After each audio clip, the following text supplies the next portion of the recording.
সুপ্রিয় শিক্ষার্থীরা, সরকারি এডওয়ার্ড কলেজ পাবনা কর্তৃক আয়োজিত পদার্থবিজ্ঞান প্রথম পত্র অনলাইন ক্লাসে সকলকে স্বাগত জানাচ্ছি।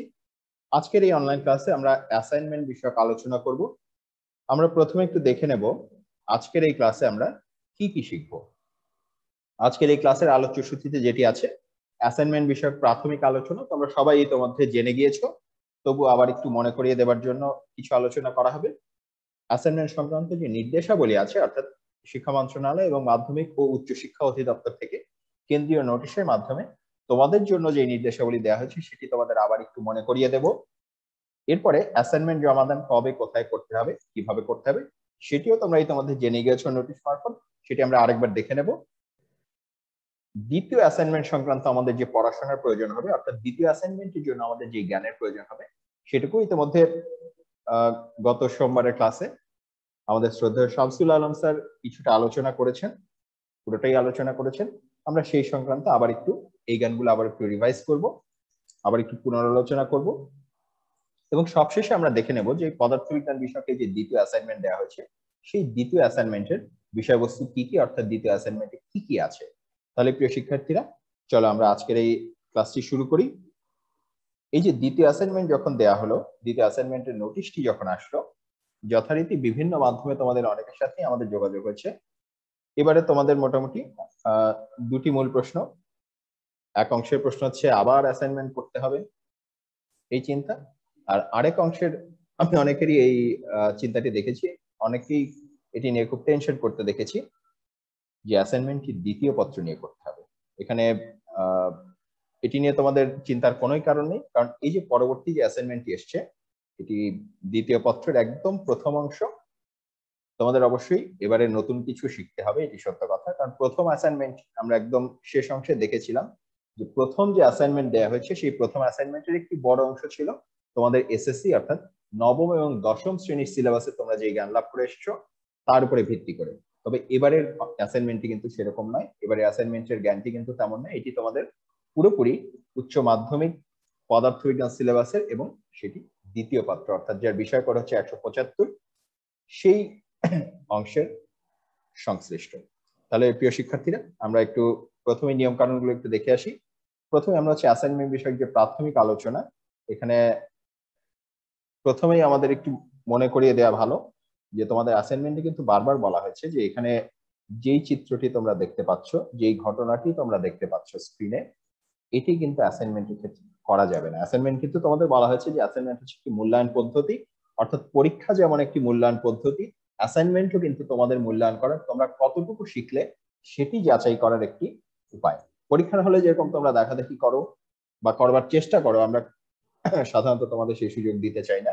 অ্যাসাইনমেন্টের ক্ষেত্রে একই কথা, পরীক্ষার হলে যেমন দেখাদেখি করাটি একটি নিন্দনীয় অপরাধ, অ্যাসাইনমেন্টের ক্ষেত্রে তোমরা আলাপ আলোচনা করতে পারো, তোমরা শিক্ষা যেটুকু শিখেছো সেটি বন্ধুর সাথে শেয়ার করতে পারো। তোমাদের কোনো বন্ধুর যদি অনলাইন ক্লাসে যুক্ত হবার মতো পর্যাপ্ত সুযোগ না থাকে, সেক্ষেত্রে তোমরা কয়েক বন্ধু মিলে একসাথে বসে আমাদের এই লেকচারগুলো দেখতে পারো, লেকচারগুলো শুনতে পারো, বিভিন্ন রিসোর্স শেয়ার করতে পারো, বইগুলো পড়তে পারো, গ্রুপ স্টাডি করতে পারো। কিন্তু তুমি যখন চূড়ান্তভাবে অ্যাসাইনমেন্টটি জমা দেবে, সেটি কিন্তু প্রত্যেককে যার যার নামে দিতে হবে, যার যার জন্য দিতে হবে, যার যার আলাদাভাবে মূল্যায়নের জন্য দিতে হবে। সে কারণে তোমাদের প্রতি আমাদের অনুরোধ থাকবে যে অ্যাসাইনমেন্টটি অবশ্যই তোমরা এই পদ্ধতিতে করবে না। সেটি যদি করো, দুটি সমস্যা, একটি সমস্যা হচ্ছে আমরা যখন হুবহু দুটি খাতা একই রকম পাবো, আমাদের উপর কিন্তু নির্দেশনা আছে যে একই রকম খাতা পেলে, একই রকম হুবহু দাড়ি কমা সেমিকোলন শুদ্ধ যদি একই উত্তর পাওয়া যায়, সেটি কিন্তু মূল্যায়ন না করে বাতিল করে দেওয়ার নির্দেশ আছে প্রথমত।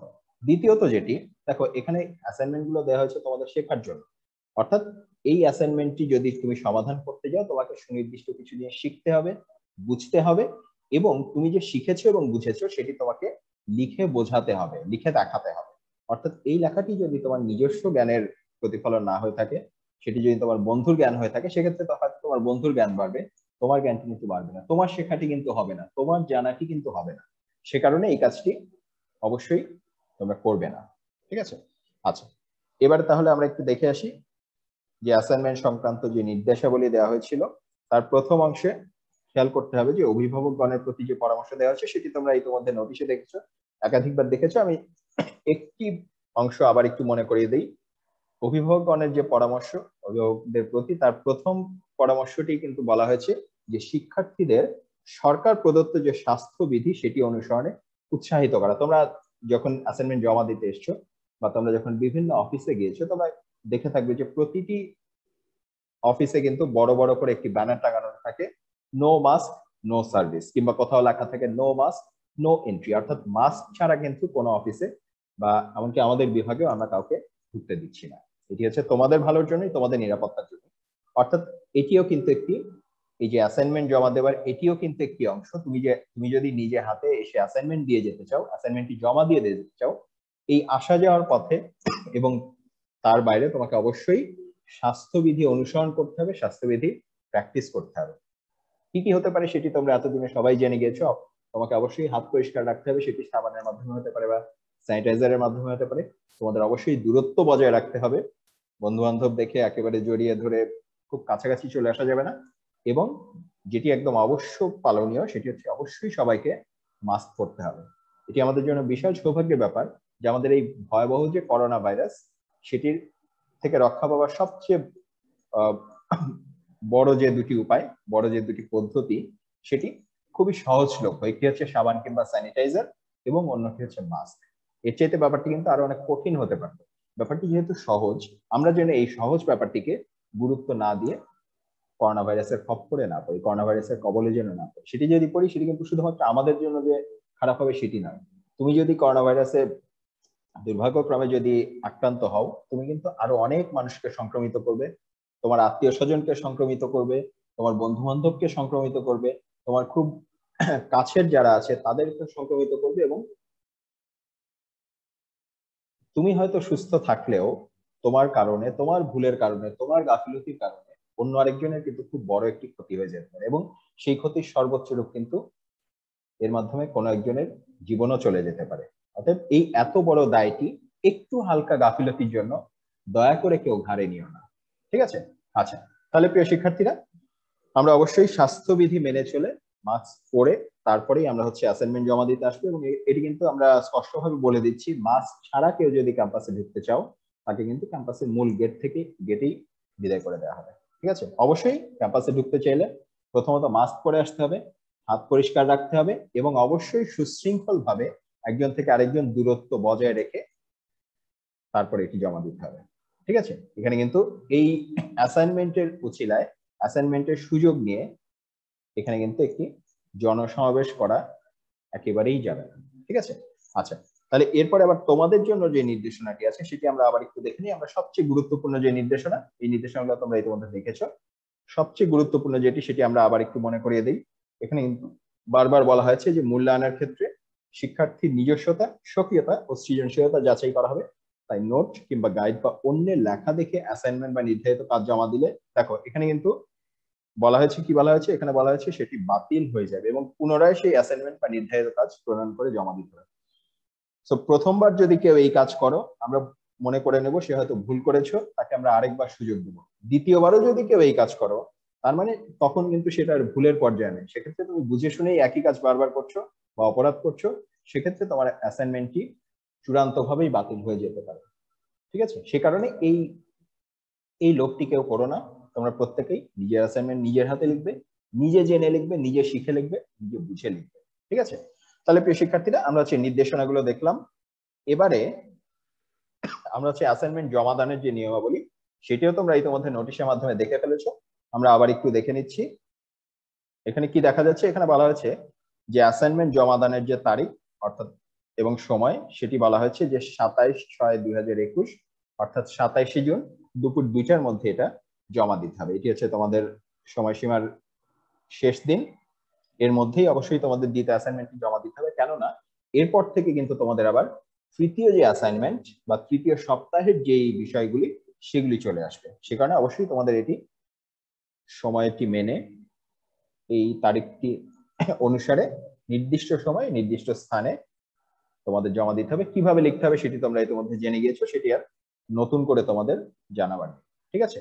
তাহলে তোমরা কি করবে, তোমরা হচ্ছে 27 তারিখ অর্থাৎ 27 জুন দুপুর 2টার মধ্যে পদার্থবিজ্ঞান বিভাগে সুশৃঙ্খল ভাবে স্বাস্থ্যবিধি মেনে এই অ্যাসাইনমেন্ট জমা দেবে এবং অবশ্যই এই যে আমাদের নোটিশে এখানে কি বলা আছে, নোটিশে একটি নমুনা প্রথম পৃষ্ঠা আছে, সেটি তোমরা উপরে সংযুক্ত করে দিতে পারো। এই যে এটি হচ্ছে আমাদের নমুনা প্রথম পৃষ্ঠা। তোমরা খেয়াল রেখো, এবারে তোমরা যে অ্যাসাইনমেন্টটি করতে যাচ্ছ সেটি কিন্তু পদার্থবিজ্ঞান প্রথম পত্র নয়, সেটি হচ্ছে পদার্থবিজ্ঞান দ্বিতীয় পত্রের, যার কোর্স কোড হচ্ছে বা বিষয় কোড হচ্ছে 175। এর আগে তোমরা যেটি করেছিলে সেটি কিন্তু বিষয় কোড ছিল 174, সেটি ছিল পদার্থবিজ্ঞান প্রথম পত্রের। ঠিক আছে, সে কারণে এবার কিন্তু কভার পেজে একটু পার্থক্য আছে, তোমরা এই অংশটুকু ঠিক করে নেবে। তাহলে আমাদের কি হবে, আমাদের এবার বিষয় হবে পদার্থবিজ্ঞান দ্বিতীয় পত্র, বিষয় কোড হবে 175, এবং এরপরে অ্যাসাইনমেন্ট নম্বর, এই অ্যাসাইনমেন্টের জন্য অ্যাসাইনমেন্ট নম্বর হবে 2, তারপরে তোমার নাম লিখবে, শ্রেণী রোল লিখবে, এসএসসি রেজিস্ট্রেশন লিখবে, জমা দানের তারিখ একটু আগেই তোমরা নোটিশে দেখেছো, আর অবশ্যই একটি সচল মোবাইল ফোন নাম্বার দেবে।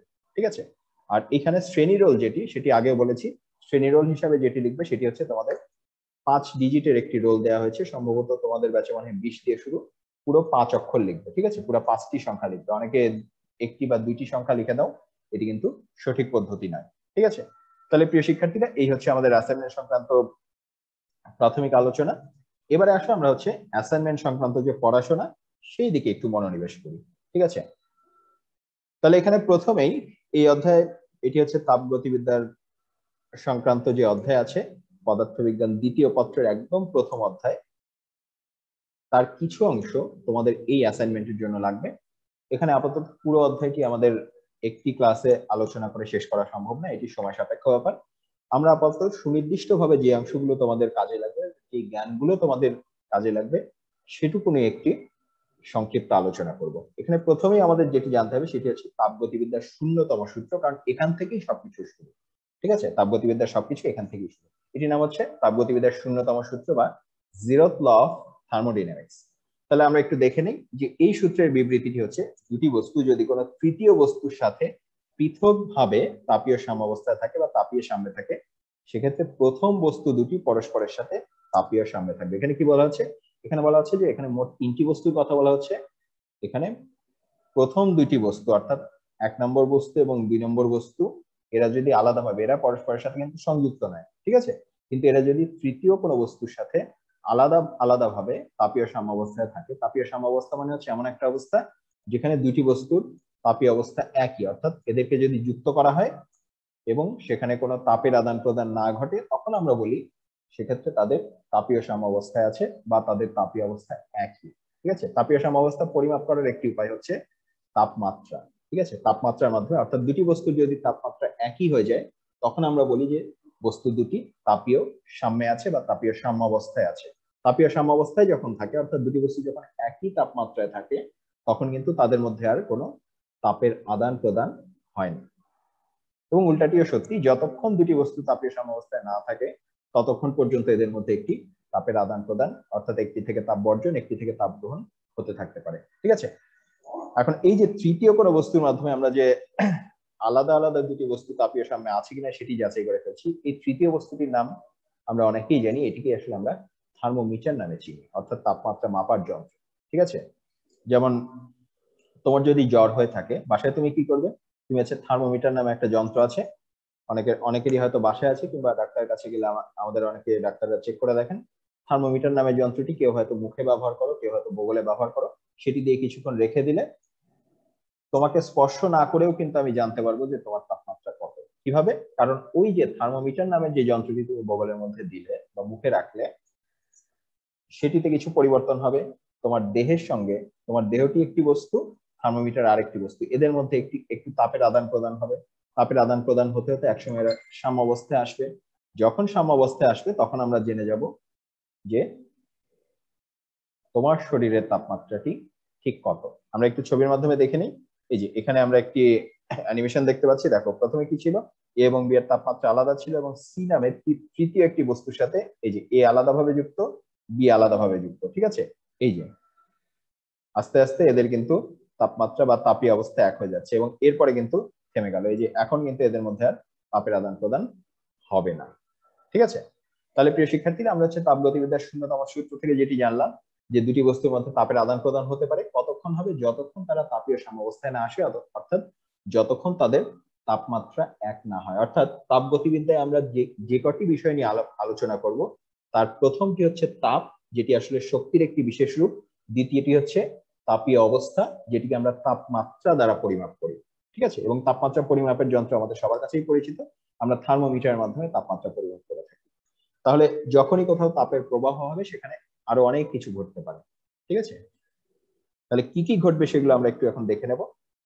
এই যে এখানে আরেকটি ব্যাপার আছে যে আমরা যখন কোনো একটি পরীক্ষা নিরীক্ষা করি, আমরা হচ্ছে জড়জগতের এই পুরো মহাবিশ্ব একটি অসীম পর্যন্ত বিস্তৃত অংশ। এই জড়জগতের সবকিছু নিয়ে আমরা একই সঙ্গে হিসাব করতে পারি না, একই সঙ্গে বিবেচনা করতে পারি না।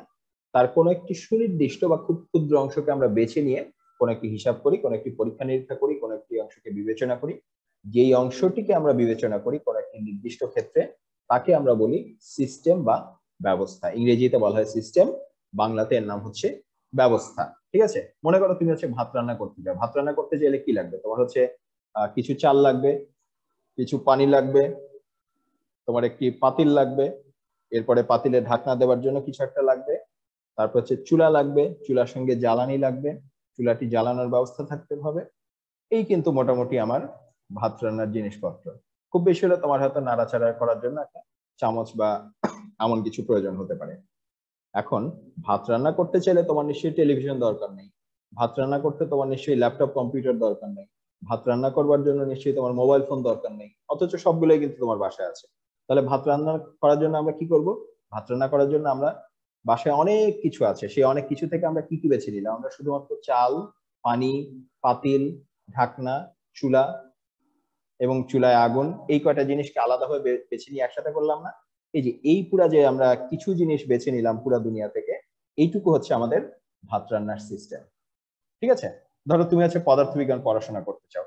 এখন পদার্থবিজ্ঞান পড়বার সময় তোমার তো বাংলা বইয়ের দরকার, পদার্থবিজ্ঞান পড়ার সময় তোমার তো ইংরেজি খাতার দরকার নেই, পদার্থবিজ্ঞান পড়ার সময় তোমার তো হচ্ছে রসায়ন দ্বিতীয় পত্র বইয়ের দরকার নেই। দরকার আছে কি? কি দরকার তোমার? পদার্থবিজ্ঞান পড়াশোনার জন্য তোমার দরকার পদার্থবিজ্ঞান বই, পদার্থবিজ্ঞান খাতা। যদি অনলাইনে পড়াশোনা করতে চাও সেক্ষেত্রে পদার্থবিদ্যার লেকচার। তাহলে এই যে পদার্থবিজ্ঞান বই, পদার্থবিজ্ঞান খাতা এবং হয়তো কলম বা পেন্সিল, এবং তার সঙ্গে অবশ্যই তুমি এইগুলো মিলে যে সংগ্রহটি হবে সেটি হচ্ছে পদার্থবিজ্ঞান পড়াশোনার সিস্টেম। ঠিক আছে, এখানে কিন্তু বাকি দুনিয়া নিয়ে আমাদের চিন্তা নেই, এই কয়টি হলেই আমাদের কাজ হয়ে যাচ্ছে। তাহলে এই যে সারা এই জড়জগতের যে অংশটি আমরা কোন একটি সুনির্দিষ্ট কাজের জন্য বেছে নিচ্ছি, তাকে আমরা কি বলছি? তাকে আমরা বলছি সিস্টেম বা ব্যবস্থা। ঠিক আছে, আচ্ছা তাহলে এবার আসা হচ্ছে, একটু আগেই আমরা জেনে এসেছি যে এখানে আমরা এই অধ্যায়ে তাপ এবং তাপমাত্রা নিয়ে আলোচনা করব। তাহলে তাপ এবং তাপমাত্রা নিয়ে যদি আলোচনা করতে যাই, এবার আসা যাক তাপগতীয় সিস্টেম বা তাপগতীয় ব্যবস্থা কি। তাপগতীয় ব্যবস্থাটি কি? তাপগতীয় সিস্টেম হচ্ছে তল বা বেষ্টনী দ্বারা সীমাবদ্ধ কোন একটি নির্দিষ্ট পরিমাণ বস্তু। এই যে আমরা ভাত রান্না করি প্রত্যেকদিন বাসায়, ভাত রান্নার যে অংশটুকু সেটাও কিন্তু আসলে একটা তাপগতীয় সিস্টেম। কেন? কারণ এখানে একটি তল বা বেষ্টনী দ্বারা সীমাবদ্ধ নির্দিষ্ট পরিমাণ বস্তু থাকে। তল বা বেষ্টনীটি হচ্ছে আমাদের পাতিল, তার মধ্যে কি থাকে? তার মধ্যে পানি থাকে, তার মধ্যে চাল থাকে, এটি হচ্ছে আমাদের নির্দিষ্ট পরিমাণ বস্তু, এবং সেখানে আবার একটু তাপের আদান প্রদান হয়। অবশ্যই তাপগতীয় সিস্টেম মানেই সেখানে তাপের আদান প্রদান হবার কথা। ঠিক আছে, তাহলে সেখানে ওই যে আমরা যে চুলা ধরাই, চুলা জ্বালিয়ে নিচে হচ্ছে আগুন জ্বালাই, আগুন জ্বালিয়ে পাতিল এবং চালকে গরম করি, অর্থাৎ একটি তাপের প্রবাহ ঘটাই, এই সব কিছু মিলে হচ্ছে আমাদের তাপগতীয় সিস্টেম। তাহলে এখন দুঃখিত, এখানে যদি আমরা একটু দেখি যে একটি পিস্টনযুক্ত সিলিন্ডারে আবদ্ধ গ্যাস অথবা বেলুনে আবদ্ধ গ্যাস একটি সিস্টেম হতে পারে। ঠিক আছে, আচ্ছা এখন খালি সিস্টেম থাকলেই কিন্তু চলে না, সিস্টেমের আশেপাশেও আবার অনেক কিছু আছে। ভাত রান্না নিশ্চয়ই আমরা মহাশূন্যে ঝুলিয়ে রেখে করি না, সেটি কোথায় করি? রান্নাঘরে। আবার অন্য কাজের জন্য আমরা অন্য কোথাও যাই। তাহলে একটি সিস্টেমের বাইরের আশেপাশে যা কিছু আছে সেগুলোকে আমরা বলি হচ্ছে পরিপার্শ্ব বা পরিবেশ, ইংরেজিতে একে বলা হচ্ছে সারাউন্ডিংস। তাহলে কি হলো? পিস্টন এবং সিলিন্ডার নিয়ে আমরা যখন কথা বলছি, পিস্টন এবং সিলিন্ডারের আশেপাশে যা আছে সেটা বাতাস হতে পারে, পানি, তুমি যদি সিলিন্ডারকে পানিতে চুবিয়ে রাখো তাহলে তখন পানি হতে পারে, তুমি যদি মহাশূন্য নিয়ে যাও সিলিন্ডারকে তাহলে মহাশূন্য হতে পারে তখন। অর্থাৎ সিলিন্ডারের আশেপাশে যা আছে সেটিকে আমরা বলবো হচ্ছে এর পরিবেশ। তাহলে পরিবেশের সাথে সম্পর্কটি কি? দেখো, পরিবেশের সাথে সম্পর্ক হচ্ছে নির্দিষ্ট সিস্টেমের সাথে শক্তি বিনিময়ে সক্ষম যে কোনো সিস্টেমকে ওই সিস্টেমের পরিপার্শ্ব বলে। অর্থাৎ সিস্টেমের বাইরে আরেকটি সিস্টেম যেখান থেকে আমাদের যে সিস্টেমের কথা বলছি সেই সিস্টেমের শক্তির বিনিময় হতে পারে, অর্থাৎ শক্তি আসতে পারে কিংবা শক্তি বের হয়ে যেতে পারে। ঠিক আছে, আমরা যেরকম ভাত রান্নার যে সিস্টেমের কথা বলছিলাম, সেখানে আমাদের পরিবেশে কি আছে, পরিবেশে কিন্তু আরেকটি অংশ আছে, সেটা হচ্ছে চুলা। চুলার মাধ্যমে আমরা কিন্তু শক্তি বিনিময় করছি, আমরা কিন্তু তাপ প্রদান করছি। ঠিক আছে, আচ্ছা তাহলে এখন কি করছে, কোন সিস্টেম যান্ত্রিক কাজ সম্পাদন বা তাপ প্রবাহের মাধ্যমে তার পরিবেশের সাথে শক্তি বিনিময় করে। এটি কিন্তু আমরা যদি অনেকক্ষণ ধরে মনোযোগ দিয়ে ভাত রান্নার দিকে খেয়াল করি, আমরা খেয়াল করব যে চুলা ধরিয়ে দেওয়ার পরে প্রথমে আমরা দেখবো পানিটি গরম হচ্ছে, পানি ফুটে যাচ্ছে, একসময় চাল ফুটে যাচ্ছে, উপর দিয়ে বাষ্প উঠে আসছে। এই যে পানি গরম হচ্ছে, এই যে পানি ফুটে যাচ্ছে, এই যে চাল ফুটে যাচ্ছে, এই যে বাষ্প বের হয়ে আসছে, এই এই যে কিছু কাজ হচ্ছে না, এই কাজগুলো কোথা থেকে হলো? এই কাজগুলো কিন্তু একটাও হতো না যদি তুমি চুলাটা অন না করতে। অর্থাৎ আমরা যে চুলাটা জ্বালালাম, চুলা জ্বালিয়ে আমরা কি করলাম, আমরা তাপের প্রবাহ ঘটালাম। এই তাপের প্রবাহ থেকে কিন্তু আমরা আরো কিছু কাজ পেলাম, অর্থাৎ যে ভাত রান্না করাটাও তো একটা কাজ। এই কাজটা আমরা কিন্তু তাপের প্রবাহের মাধ্যমেই পেলাম। ঠিক আছে, এখন কোনো ক্ষেত্রে এটা হয়তো অন্য ভিন্ন ধরনের যান্ত্রিক কাজ সম্পাদন হতে পারে। আচ্ছা তাহলে আমরা হচ্ছে কি, আমরা সিস্টেম সম্পর্কে জানলাম, তাপগতীয় সিস্টেম বা তাপগতীয় ব্যবস্থা সম্পর্কে জানলাম, পরিপার্শ্ব বা সারাউন্ডিংস সম্পর্কে জানলাম। এবারে দেখো, এই যে পরিবেশের সাথে যে আদান প্রদান, এর উপরে নির্ভর করে আমরা তিন ধরনের সিস্টেম পেয়ে থাকি, তিন ধরনের ব্যবস্থা পেয়ে থাকি। প্রথমটির নাম এখানে আমরা দেখতে পাচ্ছি, সেটির নাম হচ্ছে উন্মুক্ত সিস্টেম। যেই সিস্টেম পরিবেশের সাথে ভর এবং শক্তি উভয় বিনিময় করতে পারে, তাকে আমরা বলে থাকি উন্মুক্ত সিস্টেম। ঠিক আছে, মনে করো তুমি একটি খোলা পাতিলে কিছু পরিমাণ পানি দিলে, তারপরে নিচে হচ্ছে চুলা বা আগুন জ্বালিয়ে দিলে, তখন কি হবে, প্রথমে পানি গরম হবে, পানি গরম হওয়ার পরে একটু পরে বাষ্প হওয়া শুরু হবে, বাষ্প শুরু হওয়ার পরে দেখা যাবে সেই বাষ্পগুলো আবার উড়ে চলে যাচ্ছে। ঠিক আছে, যেহেতু তুমি ঢাকনা দাওনি, যেহেতু তুমি খোলা পাত্র ব্যবহার করছো, তার মানে এই যে যেহেতু তুমি চুলা জ্বালিয়েছো, তার মানে সেটি পরিবেশের সাথে শক্তি বিনিময় করছে, এবং যেহেতু তুমি ঢাকনা দিয়ে আটকে রাখোনি, সেই কারণে তোমার সিস্টেমে যা ছিল, কি ছিল, তোমার সিস্টেমে পানি ছিল, তাহলে পানির কিছু অংশ কিন্তু বাষ্প হয়ে উড়ে চলে যাচ্ছে, সেটি কিন্তু আর তুমি সিস্টেমে ফিরে পাচ্ছ না। তাহলে এটি এই যে এখানে কিন্তু সিস্টেমে ভর চলে যাচ্ছে। আবার উল্টাটাও হতে পারে, তোমার যদি খোলা পাত্র থাকে, তোমার মনে হয় যে পানি কমে যাচ্ছে, এই দিলাম এক মগ পানি ঢেলে, এই যে বাইরে থেকে আবার ভর কিন্তু বাইরে থেকে সিস্টেমে আসতেও পারে, সিস্টেম থেকে বাইরে চলেও যেতে পারে। ঠিক আছে, এই যে অবস্থা, যেখানে ভরও পরিবর্তন হতে পারে, শক্তিও পরিবর্তন হতে পারে, সেটাকে আমরা বলছি উন্মুক্ত সিস্টেম, বা ইংরেজিতে বলা হয় ওপেন সিস্টেম। ঠিক আছে, আচ্ছা এরপরে যে সিস্টেম, আরেক ধরনের সিস্টেম হচ্ছে, নাম দেখেই বুঝতে পারছো, উন্মুক্ত সিস্টেমের বিপরীত যেটি, সেটি হচ্ছে বদ্ধ সিস্টেম। বদ্ধ সিস্টেম কিরকম? বদ্ধ সিস্টেম হচ্ছে পরিবেশের সাথে শুধুমাত্র শক্তি বিনিময় করতে পারে, কিন্তু ভর বিনিময় করতে পারে না। এই যে আমরা পাতিলের কথা বলছি, এই পাতিলে যদি আমরা এখন খুব শক্ত করে একটা ঢাকনা দিয়ে দিই, তাহলে ভিতর বাইরের সাথে তার তাপের আদান প্রদান হবে। যেমন প্রেসার কুকারে প্রথম দিকে যেটা হয়, একদম টাইট করে বন্ধ করা থাকে, ওই তার ঢাকনাটি উঠে বাষ্প বের হয়ে যাওয়ার আগ পর্যন্ত কিন্তু সেখান থেকে কোনো অংশ বাইরে বের হতে পারে না। কিংবা ধরো তুমি হচ্ছে একটি ঘরের মধ্যে বসে আছো, ঘরের দরজা জানলা সব বন্ধ, ঠিক আছে, এটি কিন্তু একটি বদ্ধ সিস্টেম। তাহলে যেই সিস্টেম পরিবেশের সাথে শুধু শক্তি বিনিময় করতে পারে, কিন্তু ভর বিনিময় করতে পারে না, অর্থাৎ তার ভরের পরিমাণ, তুমি যদি একবার একটা পাতিলের ঢাকনা শক্ত করে আটকে দাও, যেখানে কোনো ছিদ্র নেই, বের হওয়ার কোনো জায়গা নেই, তার মানে কিন্তু সেখান থেকে কিছু বের হতেও পারবে না। আবার তুমি বাইরে থেকে যে একমগ পানি ঢেলে দিবে, সেটিও কিন্তু পারবে না। ঠিক আছে, তার মানে ভর যোগ করাও সম্ভব নয়, সেখান থেকে ভর কমিয়ে নেওয়াও সম্ভব নয়। এরকম সিস্টেমকে আমরা বলছি বদ্ধ সিস্টেম। কিন্তু এটি কিন্তু শক্তি বিনিময় করতে পারে, অর্থাৎ তুমি বাইরে থেকে কিন্তু তাপের সরবরাহ ঘটাতে পারো। বন্ধ পাতিলেও কিন্তু তলায় চুলা জ্বালিয়ে তাপ সরবরাহ করা সম্ভব। ঠিক আছে, তাহলে যে সিস্টেম পরিবেশের সাথে শুধু শক্তি বিনিময় করতে পারে, কিন্তু ভর বিনিময় করতে পারে না, সেটাকে আমরা বললাম বদ্ধ সিস্টেম। এরপরে আরেক ধরনের সিস্টেম আছে, সেটার নাম হচ্ছে আইসোলেটেড বা বিচ্ছিন্ন সিস্টেম। এটা কি? এটা হচ্ছে পরিবেশ দ্বারা মোটেই প্রভাবিত হয় না, অর্থাৎ পরিবেশের সাথে ভরও বিনিময় করে না, শক্তিও বিনিময় করে না। এটা কেমন হতে পারে? আমরা অনেক সময় হচ্ছে খাবার গরম রাখার জন্য একটা বিশেষ ধরনের যন্ত্র ব্যবহার করি, অনেকের বাসায় হয়তো আছে, এটি হচ্ছে থার্মোফ্লাক্স। আমরা হচ্ছে ফ্লাক্সের মধ্যে গরম চা রেখে দেই না? একবার ফ্লাক্সের মধ্যে চা ভরে তুমি যদি তার যে ঢাকনাটা আছে সেটা যদি শক্ত করে আটকে দাও, ঢাকনাটা শক্ত করে আটকে ফেলার পরে কিন্তু তার সঙ্গে বাইরের কোনো তাপের আদান প্রদানও হয় না, ভরের আদান প্রদানও হয় না। ঠিক আছে, এটা হচ্ছে একটা বিচ্ছিন্ন বা আইসোলেটেড সিস্টেম, যেখান থেকে ভরও হ্রাস বৃদ্ধি করা যায় না, আবার শক্তিও হ্রাস বৃদ্ধি করা যায় না। ঠিক আছে, তাহলে প্রিয় শিক্ষার্থীরা, আমরা হচ্ছে সিস্টেম সম্পর্কে জানলাম, তাপগতীয় সিস্টেম সম্পর্কে জানলাম, পরিপার্শ্ব সম্পর্কে জানলাম, এবং পরিপার্শ্বের সঙ্গে সিস্টেমের আদান প্রদানের ভিত্তিতে আমরা তিন রকম সিস্টেম হতে পারে, সেটি জানলাম। এবারে আমরা কি জানবো? এবারে হচ্ছে আমরা সিস্টেমের যে অবস্থা, অর্থাৎ এখানে কি বলা হচ্ছে, এখানে বলা হচ্ছে যে সকল ভৌত রাশির মান কোন একটি সিস্টেমের অবস্থা নির্ধারণ করে তাদেরকে বলা হয় সিস্টেমের তাপগতীয় স্থানাঙ্ক বা থার্মোডাইনামিক কোঅর্ডিনেটস। এদেরকে আরেকটি নামে ডাকা হয়, সেটি হচ্ছে অবস্থা পরিবর্তী বা অবস্থা চলক, ইংরেজিতে একে বলা হয় সিস্টেম ভ্যারিয়েবলস। ঠিক আছে, আমরা পদার্থবিজ্ঞান যখন প্রথম পড়া শুরু করেছি, একদম প্রথম অধ্যায়ে আমরা জেনেছিলাম পদার্থবিজ্ঞান হচ্ছে দুইটি বৈশিষ্ট্য, একটি হচ্ছে সেটি ভৌত জগৎ নিয়ে আলোচনা করে, কাল্পনিক কোনো ব্যাপার নিয়ে সেটি আলোচনা করে না, এবং দ্বিতীয় শর্তটি ছিল যে পদার্থবিজ্ঞান অবশ্যই পরিমাপযোগ্য রাশি নিয়ে কথা বলে। পদার্থবিজ্ঞান এমন কোনো রাশি নিয়ে কথা বলে যেটিকে পরিমাপ করা যায়, যেটিকে মাপা যায়, মেপে একটি সংখ্যায় তার মানটি বের করা যায়। ঠিক আছে, অর্থাৎ এই যে আমরা সিস্টেমের যে বিভিন্ন অবস্থা, সেটি অবশ্যই কোনো ভৌত রাশি দ্বারা প্রকাশ করতে হবে। তাহলে আমরা একটু উদাহরণ দেখে নিই কি হতে পারে। মনে করো তোমার সিলিন্ডারে আবদ্ধ একটি গ্যাস যদি তোমার সিস্টেম হয়ে থাকে, সেক্ষেত্রে গ্যাসের অবস্থা থেকে, গ্যাসের অবস্থা বা গ্যাসের বৈশিষ্ট্য আমরা এর চাপ দ্বারা, আয়তন দ্বারা এবং পরম তাপমাত্রা দ্বারা নির্দেশ করতে পারি। ঠিক আছে, তাহলে এই যে আমরা তিনটি রাশি পেলাম, চাপকে আমরা পি দ্বারা প্রকাশ করি, আয়তনকে আমরা ভি দ্বারা প্রকাশ করি এবং পরম তাপমাত্রাকে আমরা টি দ্বারা প্রকাশ করি। এই তিনটি পি, ভি এবং টি, এই তিনটি রাশিকে আমরা বলছি তাপগতীয় স্থানাঙ্ক।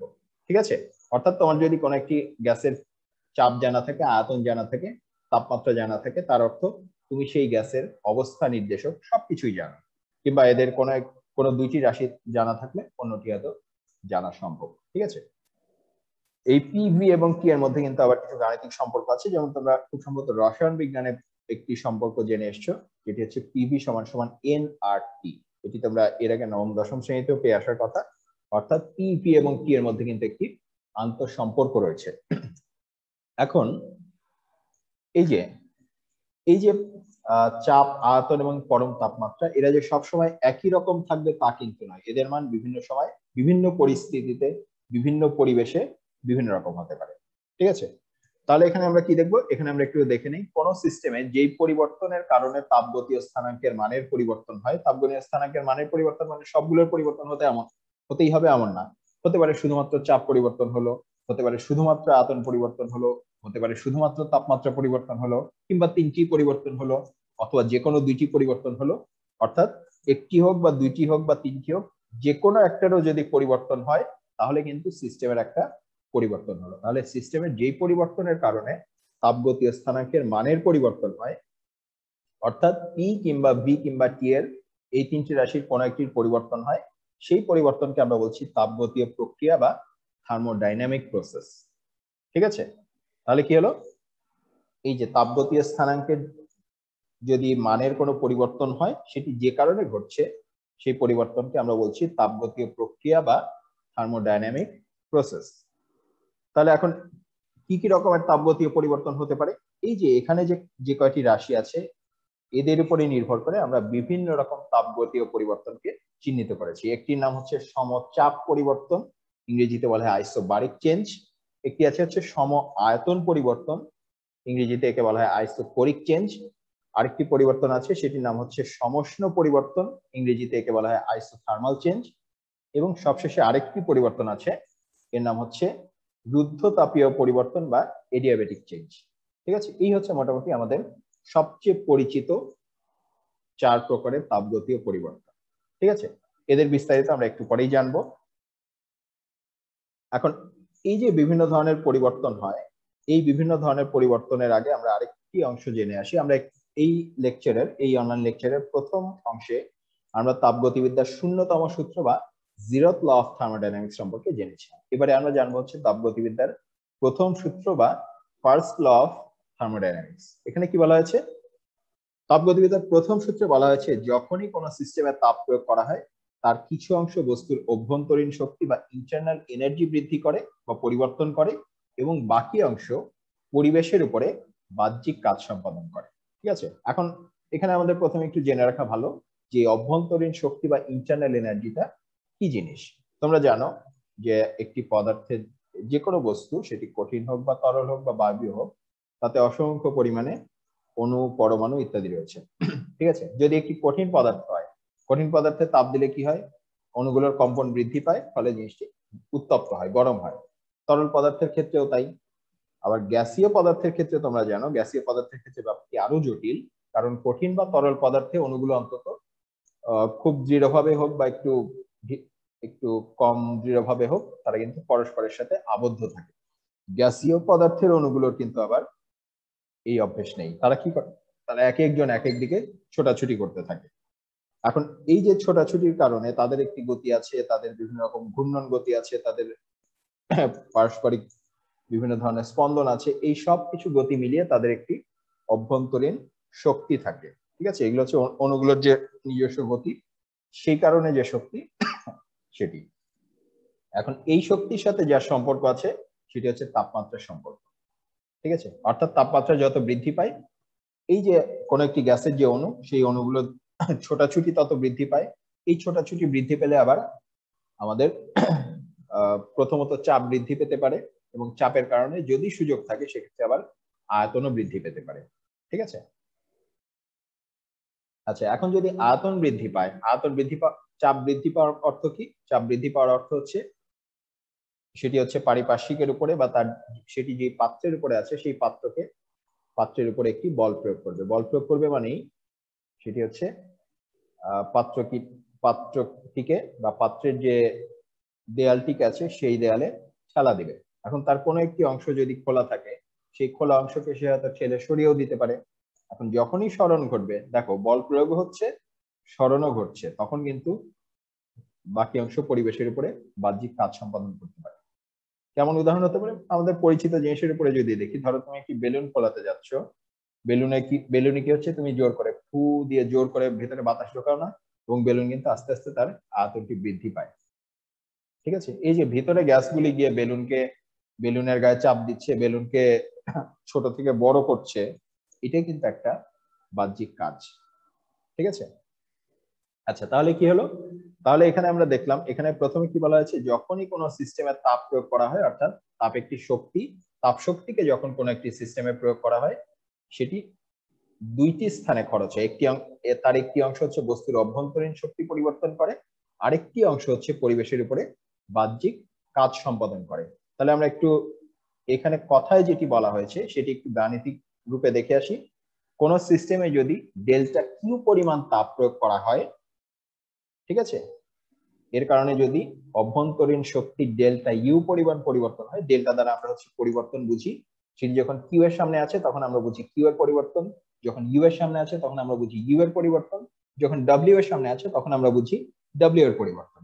তাহলে এখানে কি বলা হলো, কোন একটি সিস্টেমে ডেল্টা কিউ পরিমাণ তাপ প্রয়োগ করা হলো, ডেল্টা ইউ পরিমাণ অভ্যন্তরীণ শক্তির পরিবর্তন হলো, এবং ডেল্টা ডব্লিউ পরিমাণ বহিস্থ কাজ সম্পন্ন হলো। তাহলে এই তিনটি রাশির মধ্যে যে সম্পর্ক, সেটি হচ্ছে ডেল্টা কিউ সমান সমান delta U plus delta W. অর্থাৎ এই যে ডেল্টা কিউ কি, ডেল্টা কিউ হচ্ছে তাপের সরবরাহ, অর্থাৎ যতখানি তাপ সরবরাহ করা হলো এটা হচ্ছে ডেল্টা কিউ। এই ডেল্টা কিউ আবার কি করবে, ডেল্টা কিউ এর একটি অংশ হচ্ছে অভ্যন্তরীণ শক্তি পরিবর্তন করবে, আরেকটি অংশ হচ্ছে কাজ সম্পাদন করবে। ঠিক আছে, এখন এই যে ডেল্টা অর্থাৎ পরিবর্তন, পরিবর্তন মানে কিন্তু দুই রকমই হতে পারে। পরিবর্তন মানে বৃদ্ধিও হতে পারে, পরিবর্তন মানে হ্রাসও হতে পারে। ঠিক আছে, অর্থাৎ একটি রাশি বাড়তেও পারে, একটি রাশি কমতেও পারে।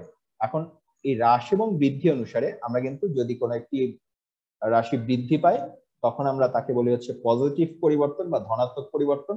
কোন একটি রাশির মান যদি হ্রাস পায় তখন আমরা তাকে বলি ঋণাত্মক পরিবর্তন। অর্থাৎ এই যে ডেল্টা কিউ, ডেল্টা ইউ কিংবা ডেল্টা ডাব্লিউ, এদের মান কিন্তু ধনাত্মক হতে পারে, ঋণাত্মকও হতে পারে। এখন কখন ধনাত্মক হবে আর কখন ঋণাত্মক হবে সেটি কিন্তু আমাদের একটু ভাষা থেকে বুঝে নিতে হবে। কেন? কারণ এই যে এখানে প্রথমে কি বলা আছে, সিস্টেমে যখন তাপ প্রয়োগ করা হয়, নর্মালি আমরা হচ্ছে যখন আমরা পরিচিত কোনো সিস্টেমের কথাই যদি বলি, আমাদের সবচেয়ে পরিচিত সিস্টেম কোনটা? ভাত রান্নার সিস্টেম। সেই সিস্টেমে কি থাকে, একটা পাতিল থাকে, পাতিলটা হচ্ছে আমাদের সিস্টেম, পাতিলের মধ্যে কিছু চাল এবং পানি থাকে, সেটা হচ্ছে আমাদের ভর। এই চাল এবং পানির আবার আমরা তাপমাত্রা বৃদ্ধি করি, সেটা হচ্ছে আমাদের অভ্যন্তরীণ শক্তি। আবার যখন যখন বলক আসে, যখন পানি ফুটে যায়, তখন আবার সেটা ধাক্কা দিয়ে ঢাকনাটাকে ছুঁড়ে ফেলে দেয় না, এটা হচ্ছে আমাদের সিস্টেমের উপর বাহ্যিক কাজ। এখন এই যে ঘটনাগুলো ঘটলো, কিভাবে ঘটলো? এই ঘটনার একটাও কিন্তু ঘটবে না যদি তুমি চুলাটা জ্বালাতেই ভুলে যাও। চুলা জ্বালানোর পরেই কিন্তু ঘটনাগুলি ঘটবে। অর্থাৎ প্রথমে আমাদের তাপের সরবরাহ দিতে হবে। তাপ কোত্থেকে দিব? তাপ হচ্ছে আমাদের বাইরে থেকে সিস্টেমে আসবে, এটা হচ্ছে স্বাভাবিক প্রক্রিয়া।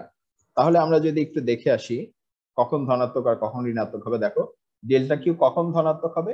যখন সিস্টেমে তাপ দেওয়া হয়, অর্থাৎ চুলা থেকে পাতিলে তাপ যাবে, এটাই হচ্ছে স্বাভাবিক।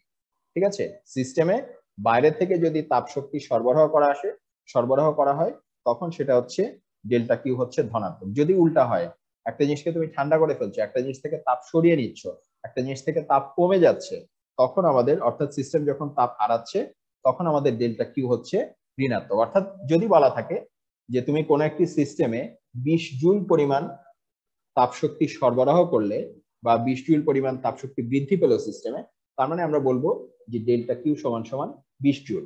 ঠিক আছে, যদি এমন হয় যে কোন একটি সিস্টেম থেকে 10 জুল পরিমাণ তাপ সরিয়ে নেওয়া হলো, তুমি সিস্টেমে তাপ তো দিলাই না, পাল্টা সিস্টেম থেকে তাপ বের করে নিয়ে আসলা, তখন কি হবে? তখন আমরা বলতে পারবো যে ডেল্টা কিউ সমান সমান -10 জুল। ঠিক আছে, অর্থাৎ সিস্টেমে যদি তাপ আসে তখন ডেল্টা কিউ হচ্ছে পজিটিভ, যদি সিস্টেম থেকে তাপ নিয়ে নেওয়া হয় তখন সেটা হচ্ছে নেগেটিভ। ঠিক আছে, আচ্ছা এরপরে এখন কি কি আছে আরেকটি, সেটি হচ্ছে অন্তঃস্থ শক্তি। অন্তঃস্থ শক্তি একই অবস্থা, এটির চিন্তা ভাবনা কম। এটির ব্যাপারটি হচ্ছে যে সিস্টেমের সাপেক্ষে হিসাব, সিস্টেমের অন্তঃস্থ শক্তি যদি বাড়ে তখন আমার ডেল্টা ইউ হচ্ছে ধনাত্মক, যদি সিস্টেমের অন্তঃস্থ শক্তি হচ্ছে কমে তখন আমার সিস্টেমের ডেল্টা ইউ হচ্ছে ঋণাত্মক। এখন অন্তঃস্থ শক্তি আমরা কিভাবে মাপতে পারি?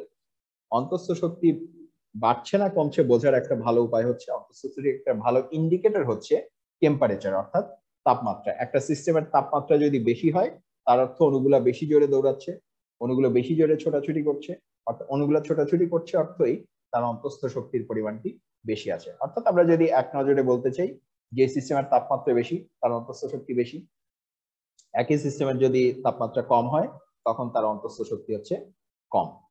ঠিক আছে, আচ্ছা তাহলে সর্বশেষ আরেকটা যেটা, সেটা হচ্ছে ডেল্টা ডাব্লিউ। ডেল্টা ডাব্লিউ কি হবে? সিস্টেম কর্তৃক যদি কাজ সম্পাদিত হয় তখন আমরা বলবো হচ্ছে ডেল্টা ডাব্লিউ ধনাত্মক, আর সিস্টেমের উপরে যদি কাজ সম্পাদিত হয়, উল্টাটা যদি হয়, তখন আমরা বলবো ডেল্টা ডাব্লিউ হচ্ছে ঋণাত্মক। এই সিস্টেম কর্তৃক কাজ সম্পাদিত হওয়ার অর্থ কি আর সিস্টেমের উপরে কাজ সম্পাদিত হওয়ার অর্থ কি, সেটা আমরা একটু পরে আরো বিস্তারিত দেখবো।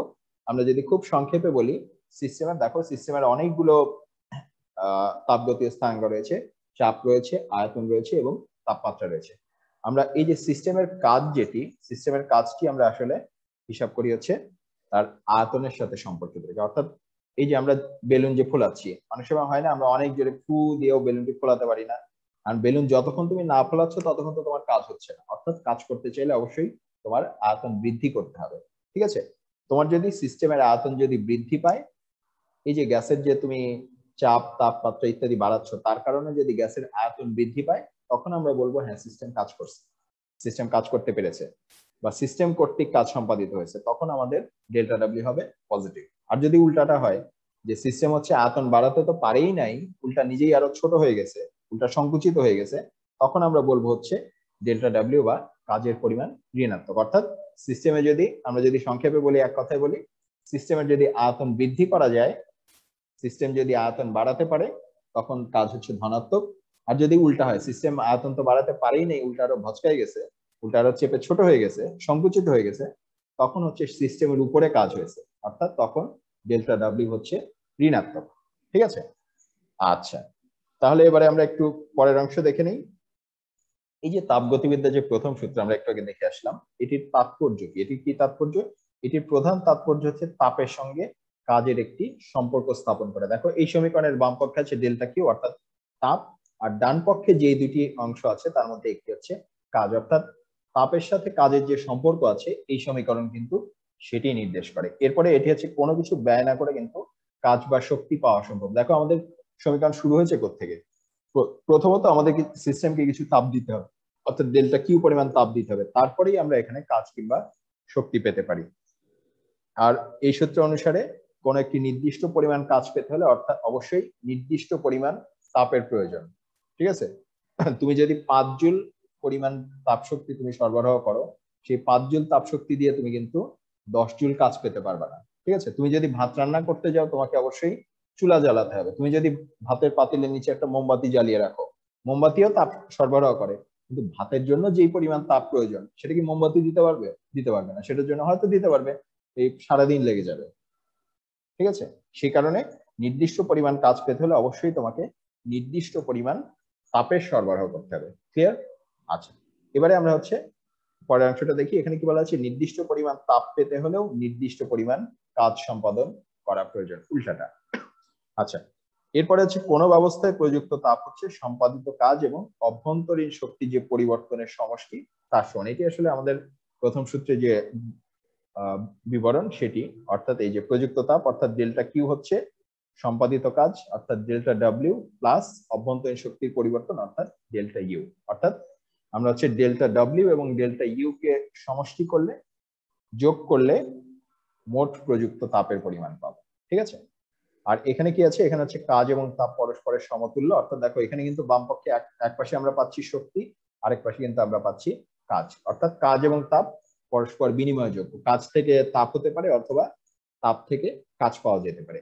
এবং এখানে কিন্তু শক্তির সংরক্ষণশীলতা অক্ষুণ্ণ থাকে। এখানে আসলে তাপগতিবিদ্যার প্রথম সূত্রের মাধ্যমে যেটি বোঝানো যায়, তাপগতিবিদ্যার প্রথম সূত্রটি কিন্তু আসলে তাপগতীয় সিস্টেমের জন্য প্রযোজ্য শক্তির সংরক্ষণশীলতা সূত্রই। এখানে কি বলা হচ্ছে, ডেল্টা কিউ মানে হচ্ছে আসলে শক্তির আগমন, আর delta U plus delta W মানে হচ্ছে সেই শক্তির রূপান্তর, সেই শক্তির ব্যবহার। অর্থাৎ যতটুকু তাপ এসেছে ঠিক ততটুকুই কিন্তু শক্তি বা শক্তির রূপান্তর বা কাজের রূপান্তর ঘটেছে। ক্লিয়ার? আচ্ছা, তাহলে আমরা হচ্ছে তাপগতিবিদ্যার প্রথম সূত্র সম্পর্কে জানলাম, এর অংশগুলো জানলাম, এরা কোন শর্তে এরা ধনাত্মক কিংবা ঋণাত্মক হয়, এদের বিভিন্ন অংশ বা বিভিন্ন পরিবর্তন সেটি জানলাম, এর তাৎপর্যটি কি সেটি জানলাম। এবারে আমরা হচ্ছে একটু এর আগে যেটা বলেছিলাম যে পিস্টন ব্যবস্থা, এই যে এটা হচ্ছে আমাদের পিস্টন ব্যবস্থা। এই যে আসলে এটা কি, এটা হচ্ছে একটা সিলিন্ডারের মতো। তোমরা অনেকে যে ইনজেকশন দেওয়ার সিরিঞ্জ দেখেছো না, ইনজেকশন দেওয়ার সিরিঞ্জ হচ্ছে একটা পিস্টন ব্যবস্থা। সেখানে এরকম একটা চোঙের মতো একটা সিলিন্ডারের মতো অংশ থাকে, আর একটা ভেতরে হাতল সহ একটা এরকম অংশ থাকে। এই অংশটাকে কিন্তু আবার আগানো পেছানো যায়। এখন এই অংশটা এবং এই অংশটা হচ্ছে একদম টাইট ভাবে এর দেয়ালের সাথে লেগে আছে, অর্থাৎ এই অংশটুকু পুরোপুরি বদ্ধ একটি অংশ, ঠিক আছে। এখন এটিকে তুমি যদি এভাবে আগাও বা পেছাও, এটির অবস্থান পরিবর্তন করা যেতে পারে। এটির অবস্থান পরিবর্তন করলে কি হবে, দেখো এই যে এখানে আয়তন ছিল এতটুকু, এখন আয়তন হয়ে গেছে এতটুকু। অর্থাৎ এই পিস্টনের অবস্থানের পরিবর্তনের মাধ্যমে আমরা কিন্তু এর মধ্যে যদি কোনো একটি গ্যাস রাখা থাকে, সেই গ্যাসের চাপ কিংবা আয়তন ইত্যাদি পরিবর্তন করতে পারি, ঠিক আছে। তাহলে আমরা কি বলেছিলাম, আমরা বলেছিলাম যে তাপগতীয় ক্ষেত্রে আমাদের হচ্ছে একটা সিস্টেমের প্রয়োজন হবে। এই যে এখানে এটা হচ্ছে আমাদের সিস্টেমের আশেপাশে যা আছে সেটা হচ্ছে তার পরিপার্শ্ব বা পরিবেশ। অর্থাৎ এই যে এখন তুমি এটার তলায় যদি চুলা জ্বালিয়ে দাও বা আগুন জ্বালিয়ে দাও, তাহলে এখানে তাপ সরবরাহ করা যেতে পারে, ঠিক আছে। আচ্ছা, এখন এই যে আমাদের প্রথমে মনে করি যে প্রথমে আমাদের পিস্টন ছিল এখানে, একটু পরে আমরা সেই পিস্টনকে সরিয়ে যে কোনো কারণেই হোক তার অবস্থানের পরিবর্তন ঘটলো এইখানে, ঠিক আছে। আমরা একটু মার্ক করে নিই প্রথমে কোথায় ছিল। দুঃখিত। তাহলে এই যে এখানে তার যে অবস্থানের পরিবর্তনটি ঘটলো, এই অংশগুলোকে আমরা যদি একটু চিহ্নিত করি, তাহলে এখানে কি কি আছে আমরা একটু দেখে নিই। এখানে প্রথমেই এই যে এই পাশে সিলিন্ডারের যে পৃষ্ঠতলের ক্ষেত্রফল, মনে করো এটিকে আমরা হচ্ছে এ দ্বারা চিহ্নিত করলাম, ঠিক আছে। এই যে প্রথমে এর যে অবস্থানটি ছিল, পিস্টনের অবস্থান প্রথমে মনে করো এখানে ছিল, পরে সেটি পরিবর্তিত এখানে আসলো, ঠিক আছে। এখন এই যে মাঝখানের অংশটুকু, এই অংশটুকুকে মনে করো আমরা ডিএক্স দ্বারা চিহ্নিত করলাম, অর্থাৎ পিস্টনটি ডিএক্স পরিমাণে সরে গেল, ঠিক আছে। এখন এই যে এখানে এখানে কি আছে, এখানে অবশ্যই কিছু গ্যাসের অণু আছে, এখানে এভাবে গ্যাসের অণু ছড়িয়ে ছিটিয়ে আছে। সেই গ্যাসের অণুর কারণে এখানে কিছু এই গ্যাসের অণুগুলো ছোটাছুটি করছে, তার একটা তাপমাত্রা আছে, তার একটা চাপ আছে। এখন এই গ্যাসের চাপের পরিমাণটা যদি পি হয়, ঠিক আছে, এই পি কিন্তু সমানভাবে সব দিকে, এদিকেও এই চাপ আছে, এদিকেও এই চাপ আছে, এদিকেও এই চাপ আছে, এদিকেও এই চাপ আছে, সব দিকেই কিন্তু এই চাপটি কাজ করছে। এখন এখানে একটা বিশেষ ব্যাপার দেখো, পিস্টনের দেয়ালটি কিন্তু স্থির, এই তলাটিও স্থির, এই পিস্টনের অংশটাই খালি নড়াচড়া করতে পারে। অর্থাৎ এই যে চাপ কিন্তু সব দিকেই দিচ্ছে, সব দিকে কিন্তু নড়াচড়া হচ্ছে না, সব দিকে কিন্তু সরল হচ্ছে না। তাহলে আমরা হচ্ছে এবার একটু পিস্টনের দিকে নজর দিই। চাপ কিন্তু এদিকেও পি পরিমাণ, এদিকেও পি পরিমাণ, এদিকেও পি পরিমাণ, আবার এই যে পিস্টনের উপরেও পি পরিমাণ, ঠিক আছে। এখন এইটার ক্ষেত্রফল যদি এ হয়, এই যে আমরা যেহেতু একটি সুষম প্রস্থচ্ছেদ বিশিষ্ট সিলিন্ডারের কথা বলছি, এর প্রস্থচ্ছেদের ক্ষেত্রফল যদি এ হয়, আমরা কি জানি? আমরা জানি চাপ মানে হচ্ছে একক আয়তনে প্রযুক্ত বল, অর্থাৎ এফ বাই এ, ঠিক আছে। তাহলে আমরা এখান থেকে কি এটিকে একটু গুছিয়ে লিখতে পারি যে তাহলে এফ মানে হচ্ছে চাপ গুণ ক্ষেত্রফল, লেখা যায় না? আচ্ছা, এটুকু যদি লেখা যায় তাহলে এবারে আমরা একটু দেখে আসি যে এখান থেকে আমরা কি কি পেতে পারি। এখন দেখো,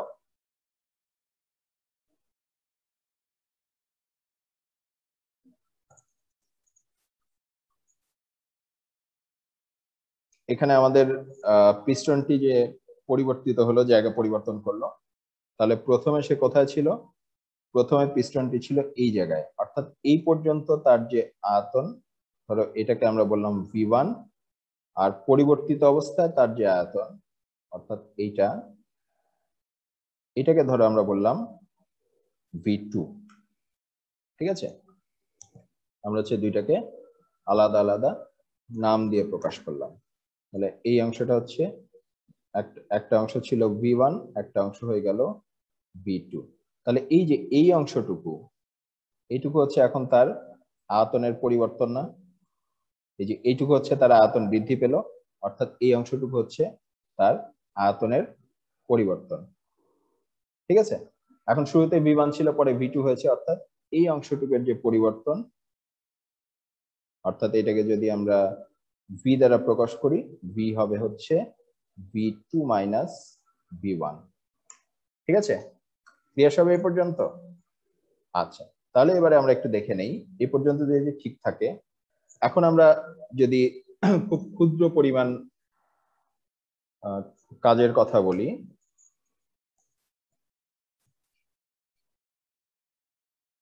এখানে কাজ কোত্থেকে পাবো? কাজ পাবো হচ্ছে বল এবং সরণের গুণফল আকারে, ঠিক আছে। তাহলে এটা ছিল আমাদের আয়তনের পরিবর্তন। আচ্ছা, তাহলে এখন বল এবং সরণের যে গুণফল, এখানে সরণ কতটুকু হয়েছে? পিস্টনের সরণ হচ্ছে ডিএক্স পরিমাণ। এখানে আমরা বল কোথা থেকে পাবো? এই যে আমাদের বল, চাপকে ক্ষেত্রফল দ্বারা গুণ করলে আমরা যে রাশিটি পাই সেটি হচ্ছে বল। তাহলে আমরা কি লিখতে পারি?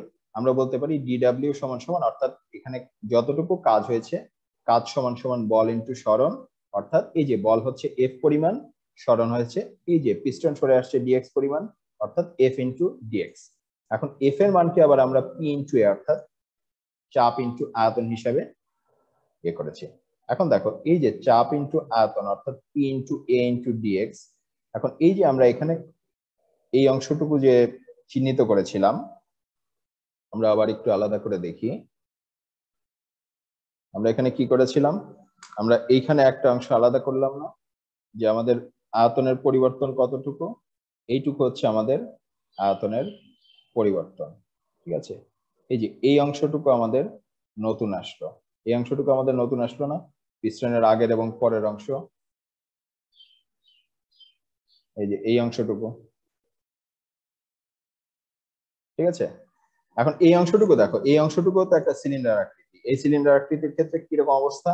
তার এক পাশের ক্ষেত্রফল হচ্ছে এ, এবং এই সিলিন্ডারের উচ্চতা হচ্ছে ডিএক্স, অর্থাৎ আমরা যদি এই এ এবং ডিএক্স কে গুণ করি, আমরা যেটা পাবো সেটা আসলে ডিভি, ঠিক আছে।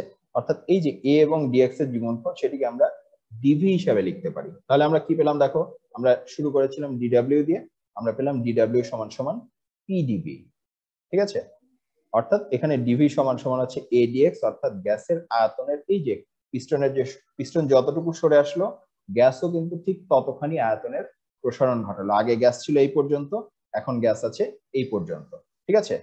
তাহলে এখানে স্থির চাপে যদি গ্যাসের আয়তন হচ্ছে V1 থেকে, এই যে যেটা বলেছিলাম, V1 থেকে শুরু করে V2 পর্যন্ত যদি পরিবর্তন হয়, তাহলে গ্যাসের মোট যে কৃত কাজ ডিডব্লিউ, সেটা হচ্ছে পি ইন্টু ডিভি, অর্থাৎ P into V2 minus V1, ঠিক আছে। V2 মাইনাস V1 মানে কি? V2 মানে হচ্ছে পরবর্তী আয়তন, V1 মানে হচ্ছে আদি আয়তন, অর্থাৎ এই যে পরবর্তী অবস্থা থেকে আদি অবস্থাকে যখন আমরা বিয়োগ করি আমরা ওই রাশিটি পরিবর্তন পাই, অর্থাৎ এই অংশটুকু আসলে আয়তনের পরিবর্তন নির্দেশ করে। তাহলে আমরা কি বলতে পারি? আমরা এক কথায় বলতে পারি এই যে বাম পাশে কি আছে, বাম পাশে আছে হচ্ছে কৃতকাজ অর্থাৎ ডিডব্লিউ, ডান পাশে আছে হচ্ছে প্রথম অংশ পি অর্থাৎ চাপ, তার সাথে গুণ হয়েছে আয়তনের পরিবর্তন। এটি যদি আমরা কথায় লিখি আমরা কি পেলাম? আমরা পেলাম কাজ সমান সমান চাপ গুণ আয়তনের পরিবর্তন, অর্থাৎ চাপকে যদি আমরা আয়তনের পরিবর্তন দ্বারা গুণ করি আমরা যে রাশিটি পাই সেটি কিন্তু কাজের পরিমাণ। ঠিক আছে, তাহলে এটি যে স্থির চাপে হয়ে থাকে, এখানে আমরা সরাসরি চাপ এবং আয়তনকে বা আয়তনের পরিবর্তনকে গুণ করি আমরা কাজের পরিমাণ নির্ণয় করতে পারবো। ক্লিয়ার?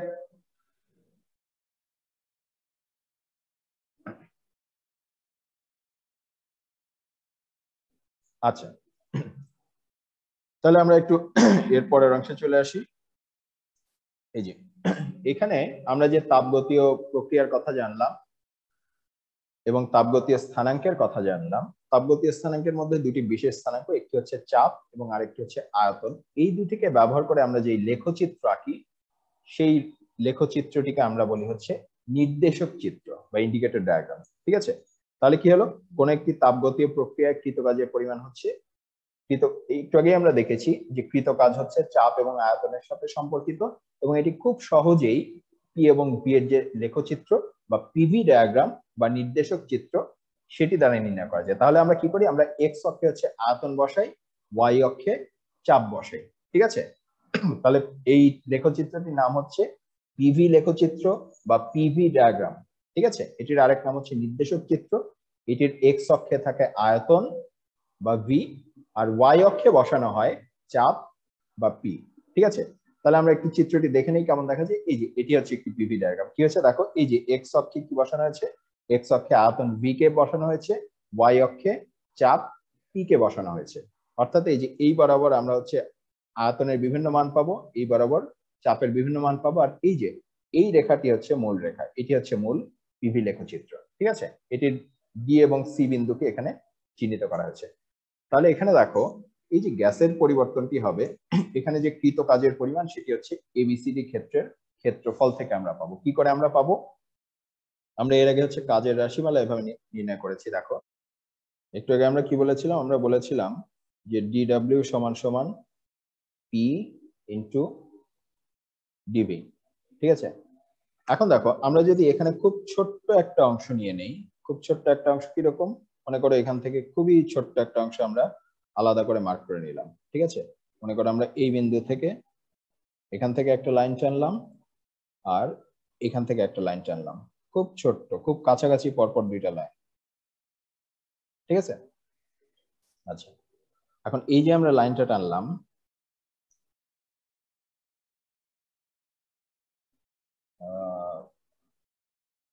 এখানে কি আছে? এই যে এই ছোট্ট অংশটা, এই অংশটার এই যে প্রস্থ, এই প্রস্থটা হচ্ছে খুব ক্ষুদ্র পরিমাণ আয়তনের পরিবর্তন অর্থাৎ ডিভি। এই বিন্দুতে এই লেখচিত্রে আমরা কি পাই? প্রত্যেক বিন্দুতে পি এর একটা মান আছে না? এই যে এই উচ্চতাটা হচ্ছে তার এই বিন্দুতে চাপের মান। তাহলে দেখো এই যে এখানে আমরা আয়তাকার একটা অংশ কেটে নিলাম না? এই আয়তাকার অংশের উচ্চতা হচ্ছে বা দৈর্ঘ্য হচ্ছে পি পরিমাণ, প্রস্থ হচ্ছে ডিভি পরিমাণ। তাহলে পি আর ডিভি কে গুণ করলে আমরা কি পাই? এই যে এর যে ক্ষেত্রফলটা পাবো, এর ক্ষেত্রফলটাই তো আমাদের ডিডব্লিউ, ক্ষুদ্র পরিমাণ কাজ। ঠিক আছে, এখন একইভাবে এখানে তো আমরা পাশে আরেকটা লাইন টানতে পারি, আরেকটা লাইন টানতে পারি না? এখানে ধরো আমরা হচ্ছে এখানে আরেক সেট লাইন টানলাম। ঠিক আছে, এই যে এখানে আমরা আরেক সেট লাইন টানলাম তার পাশে। ঠিক আছে, এখানে আমরা তাহলে আরেকটা আয়তাকার অংশ পেলাম। এই আয়তাকার অংশের জন্য কি হলো?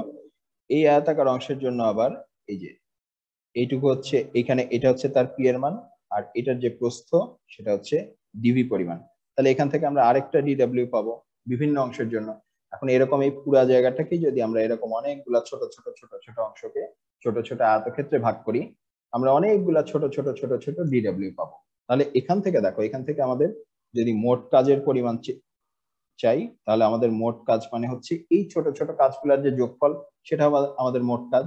অর্থাৎ আমাদের ডব্লিউ সমান সমান ইন্টিগ্রেশন অফ ডিডব্লিউ বা ইন্টিগ্রেশন অফ পি ডিভি। ঠিক আছে, যেখান থেকে শুরু করব আমরা যদি V1 থেকে শুরু করে V2 পর্যন্ত যাই, তাহলে হচ্ছে আমরা এই অংশের যে কাজ,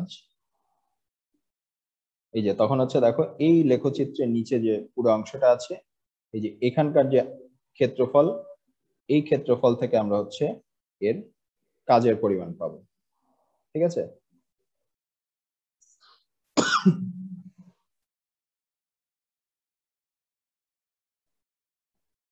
এই যে এবার বোঝা যাচ্ছে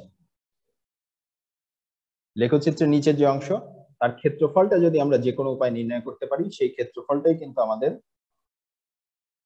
ওই অংশের জন্য কৃত কাজের যে পরিমাণ সেটা নির্দেশ করবে। ঠিক আছে, এর আগেও কিন্তু দেখো এরকম কাজ কিন্তু আমরা আগেও করেছি। কোথায় করেছি? আমরা বেগ সময় লেখচিত্র শিখেছি না এর আগে?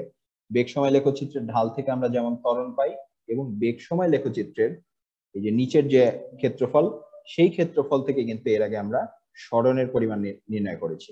ঠিক আছে, কিংবা প্রথম পত্রে আমরা যখন কাজ নির্ণয় করতে গিয়েছি, আমাদের বল সরণ যে লেখচিত্র, বল সরণ লেখচিত্রেরও নিচের যে ক্ষেত্রফল, সেখান থেকে আমরা কিন্তু এর আগে কাজের পরিমাণ নির্ণয় করেছি। একইভাবে আমরা এই যে পিভি চিত্র বা পিভি লেখচিত্র বা নির্দেশক চিত্র, তার নিচে যেই অংশটুকু রয়েছে বা তার নিচে যে ক্ষেত্রফলটুকু রয়েছে, সেই ক্ষেত্রফলের মান থেকে আমরা কৃত কাজের পরিমাণ নির্ণয় করতে পারবো।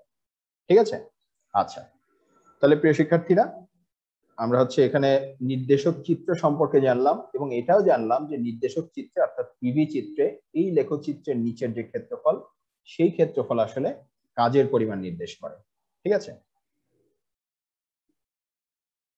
আচ্ছা, এবারে তাহলে আমরা আগেই বলেছিলাম যে আমরা বিভিন্ন ধরনের তাপগতীয় প্রক্রিয়া শিখব। তার মধ্যে প্রথম প্রক্রিয়াটির নাম হচ্ছে সমচাপ প্রক্রিয়া। নাম থেকে বোঝা যাচ্ছে যে যেই তাপগতীয় প্রক্রিয়ায় সিস্টেমের চাপের কোনো পরিবর্তন হয় না, তাকে সমচাপ প্রক্রিয়া বলে। কি হলো? কোন একটি তাপগতীয় প্রক্রিয়া যদি সিস্টেমের চাপের কোনো পরিবর্তন না হয়, সেক্ষেত্রে আমরা তাকে বলবো সমচাপ প্রক্রিয়া। একই রকম আরেকটি প্রক্রিয়া আছে, সেটির নাম হচ্ছে সম আয়তন প্রক্রিয়া। এটিরও নাম থেকেই বোঝা যাচ্ছে যে কোন একটি প্রক্রিয়া যদি সিস্টেমের আয়তন ধ্রুব রেখে তাপশক্তি বা গ্যাসের অন্তঃস্থ শক্তির পরিবর্তন ঘটানো হয়, সেক্ষেত্রে তাকে আমরা বলছি সম আয়তন প্রক্রিয়া বা ধ্রুব আয়তন প্রক্রিয়া। ঠিক আছে, তাহলে কি হলো? যদি সিস্টেমের চাপের পরিবর্তন না হয়, তখন তাকে আমরা বলবো সমচাপ প্রক্রিয়া। যদি কোনো একটা সিস্টেমের আয়তনের পরিবর্তন না হয়, তখন আমরা বলবো তাকে ধ্রুব আয়তন প্রক্রিয়া। সমচাপ প্রক্রিয়া কেমন হতে পারে? ধরো আমরা যখন একটি খোলা পাত্রে পানি ফোটাচ্ছি, তার উপরেও কিন্তু একটি চাপ আছে। কিসের চাপ আছে? বায়ুর চাপ আছে। এবং বাতাসের চাপ কিন্তু একটি নির্দিষ্ট স্থানে নির্দিষ্ট সময় একটি স্থির চাপ। ঠিক আছে, যেটাকে আমরা বায়ুমণ্ডলীয় চাপ হিসেবে চিনি। এই প্রক্রিয়াটি তখন হবে হচ্ছে সমচাপ প্রক্রিয়া। ঠিক আছে, আবার ধরো তুমি একটি বন্ধ পাতিলে কিছু করছো, একটি বন্ধ পাত্রে করছো, বা একটি ধরো প্রেসার কুকারে কিছু করছো। প্রেসার কুকারে কি পুরোটা বন্ধ না, একটা নির্দিষ্ট আয়তন? এটা হচ্ছে একটা সম আয়তন প্রক্রিয়া, যেখানে তুমি আয়তনের পরিবর্তন করছো না, আয়তনকে স্থির করে দিচ্ছ, তারপরে সেখানে হচ্ছে কোনো একটি তাপ শক্তির বা কোনো একটি পরিবর্তন ঘটাচ্ছ। ঠিক আছে, তাহলে যদি চাপ ধ্রুব থাকে, চাপের কোনো পরিবর্তন না হয়, সেই প্রক্রিয়াকে আমরা বলবো সমচাপ প্রক্রিয়া। যদি আয়তনের কোনো পরিবর্তন না হয়, তখন তাকে আমরা বলবো সম আয়তন প্রক্রিয়া। ঠিক আছে, আচ্ছা, এবারে আমরা একটু আগে যেটি শিখে এসেছিলাম যে নির্দেশক চিত্রের কথা, তাহলে নির্দেশক চিত্র অনুসারে আমরা এখন একটু এদের গ্রাফটি করবার চেষ্টা করি। আমরা প্রথমে দুইটা গ্রাফ পেপার নিয়ে নিচ্ছি।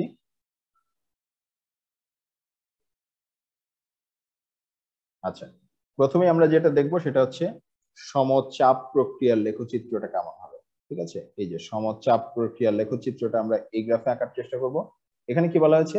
চাপ স্থির থাকবে, অর্থাৎ প্রথমে যদি চাপ এখানে থাকে, একটু পরেও তার চাপ এখানেই থাকবে, একটু পরেও তার চাপ একই থাকবে, একটু পরেও তার চাপ একই থাকবে। এভাবে কিন্তু তার চাপটা একই রকম পেতে থাকবে। অর্থাৎ আমরা যদি এটাকে গ্রাফ করি, একটা সমচাপ প্রক্রিয়ার লেখচিত্রের চেহারা হবে হচ্ছে এরকম। অর্থাৎ এটা হচ্ছে এক্স অক্ষের সমান্তরাল, ভি অক্ষের সমান্তরালে লেখচিত্রটি যাবে। তাহলে আমরা যদি একটি সমচাপ প্রক্রিয়ার লেখচিত্র অঙ্কন করতে যাই, তাহলে আমরা হচ্ছে এমন একটি লেখচিত্র পাবো। ঠিক আছে, কিংবা এই ব্যাপারটি কিন্তু দেখো, এই ব্যাপারটি কিন্তু উল্টো করেও দেখা যায়। তুমি যদি কখনো এমন একটি গ্রাফ পাও যেখানে লেখচিত্রটি হচ্ছে লেখচিত্রের চেহারা, অর্থাৎ এই যে আমাদের নির্দেশক চিত্রের যে লেখচিত্র, সেটি যদি কখনো এমন হয়ে থাকে যেটি এক্স এক্স অক্ষের সমান্তরাল অর্থাৎ আয়তন অক্ষের সমান্তরাল, সেটি অবশ্যই একটি সমচাপ প্রক্রিয়া। ক্লিয়ার? আচ্ছা, এবারে আমরা যদি একটু সম আয়তন প্রক্রিয়ার গ্রাফ দেখতে চাই, সম আয়তন প্রক্রিয়ার বা ধ্রুব আয়তন প্রক্রিয়ার যে গ্রাফ, সেটা আমরা এই লেখচিত্রে আঁকতে যাচ্ছি। ঠিক আছে, তাহলে ধ্রুব আয়তনের ক্ষেত্রে কি বলা আছে? ধ্রুব আয়তনের ক্ষেত্রে বলা হলো যে আমাদের আয়তনটি ধ্রুব থাকবে। অর্থাৎ আমরা যদি এমন হয় যে আমরা প্রথমে আয়তনটি পেয়েছি এখানে, তাহলে একটু পরিবর্তন হওয়ার পরেও আমরা আয়তন ওই একই বরাবর পাবো, আয়তনের মান একই বরাবর পাবো, আয়তনের মান একই বরাবর পাবো। অর্থাৎ আমরা যদি এই গ্রাফটি যদি এঁকে ফেলি, দেখো এই গ্রাফটি এঁকে ফেললে তখন আমরা কি পাবো? তখন আমরা হচ্ছে এইরকম একটি লাইন পাবো। ক্লিয়ার?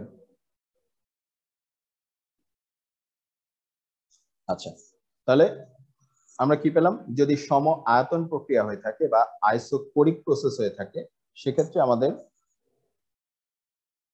ওয়াই অক্ষের সমান্তরাল অর্থাৎ চাপ অক্ষের সমান্তরাল একটি খাড়া রেখা পাবো। কিংবা আমরা উল্টো করেও বলতে পারি, আমরা যদি দেখি যে কখনো এরকম একটি ওয়াই অক্ষের সমান্তরাল একটি খাড়া রেখা পাওয়া গিয়েছে আমাদের নির্দেশক চিত্রে, সেক্ষেত্রে আমরা নিশ্চিতভাবে বলতে পারবো যে সেটি হচ্ছে একটি সম আয়তন প্রক্রিয়া। ঠিক আছে, এখন একটা জিনিস খেয়াল করো, এই যে সমচাপ প্রক্রিয়ার ক্ষেত্রে কিন্তু আমাদের ঝামেলা কম। ঝামেলা কম কেন? সমায়তন প্রক্রিয়া আমরা যদি কোনো একটি, মনে করো আমরা দুইটা বিন্দু নিলাম, এই যে এই একটা বিন্দু আর এই একটা বিন্দু, এবং এর মধ্যে কতটুকু কাজ হলো সেটা আমরা জানতে চাই। ঠিক আছে, এই ক্ষেত্রে কিন্তু আমাদের কাজ খুবই সহজ। কাজ কেন সহজ? কারণ এখানে হচ্ছে আমরা সরাসরি এই যে এখানে একটা লাইন টানতে পারবো, এখানে একটা লাইন টানতে পারবো, এবং মাঝখানে যতটুকু অংশ আছে, এই যে এটা একদম একটা পারফেক্ট আয়তাকৃতি জায়গা, আয়তাকার ক্ষেত্রফল। অর্থাৎ এই ক্ষেত্রফলটা আমরা যদি যে কোনো উপায় নির্ণয় করে ফেলতে পারি, তাহলেই কিন্তু আমরা কাজের পরিমাণ জেনে যাচ্ছি। ঠিক আছে, এই ক্ষেত্রে আমাদের ঝামেলা খুবই কম। ক্লিয়ার? এই যে এইটুকু হচ্ছে আমাদের কাজের পরিমাণ। এখন এই যে সম আয়তন প্রক্রিয়া, সমায়তন প্রক্রিয়ার ক্ষেত্রে কি হবে? সমায়তন প্রক্রিয়ার ক্ষেত্রে আমাদের কি আয়তনের কোনো পরিবর্তন হয়েছে? এখানে কিন্তু দেখো আয়তন সবসময় একই আছে, অর্থাৎ এই ক্ষেত্রে আসলে আয়তনের কোনো পরিবর্তনই হয়নি। কোন একটি রাশির যদি পরিবর্তন না হয়, সেটিকে আমরা এভাবেও লিখতে পারি যে সেই রাশিটির পরিবর্তন হয়নি, মানে পরিবর্তনের মান হচ্ছে 0। এখন আমরা কি দেখে আসছি? আমরা দেখে আসছি যে কাজের মান হচ্ছে পি ডিবি, অর্থাৎ ডিবির মান যদি 0 হয়, 0 দিয়ে তুমি যাকে গুণ করবে সেই রাশিটিও কিন্তু 0 হয়ে যাবে। অর্থাৎ সম আয়তন প্রক্রিয়ার ক্ষেত্রে কাজের পরিমাণ 0। ক্লিয়ার? আচ্ছা, তাহলে প্রিয় শিক্ষার্থীরা, আমরা হচ্ছে সমচাপ প্রক্রিয়া সম্পর্কে জানলাম, সম আয়তন প্রক্রিয়া সম্পর্কে জানলাম। ঠিক আছে, এবার আমরা যেটি দেখব প্রথমেই, সেটি হচ্ছে সমষ্ণ প্রক্রিয়া বা আইসোথার্মাল প্রসেস।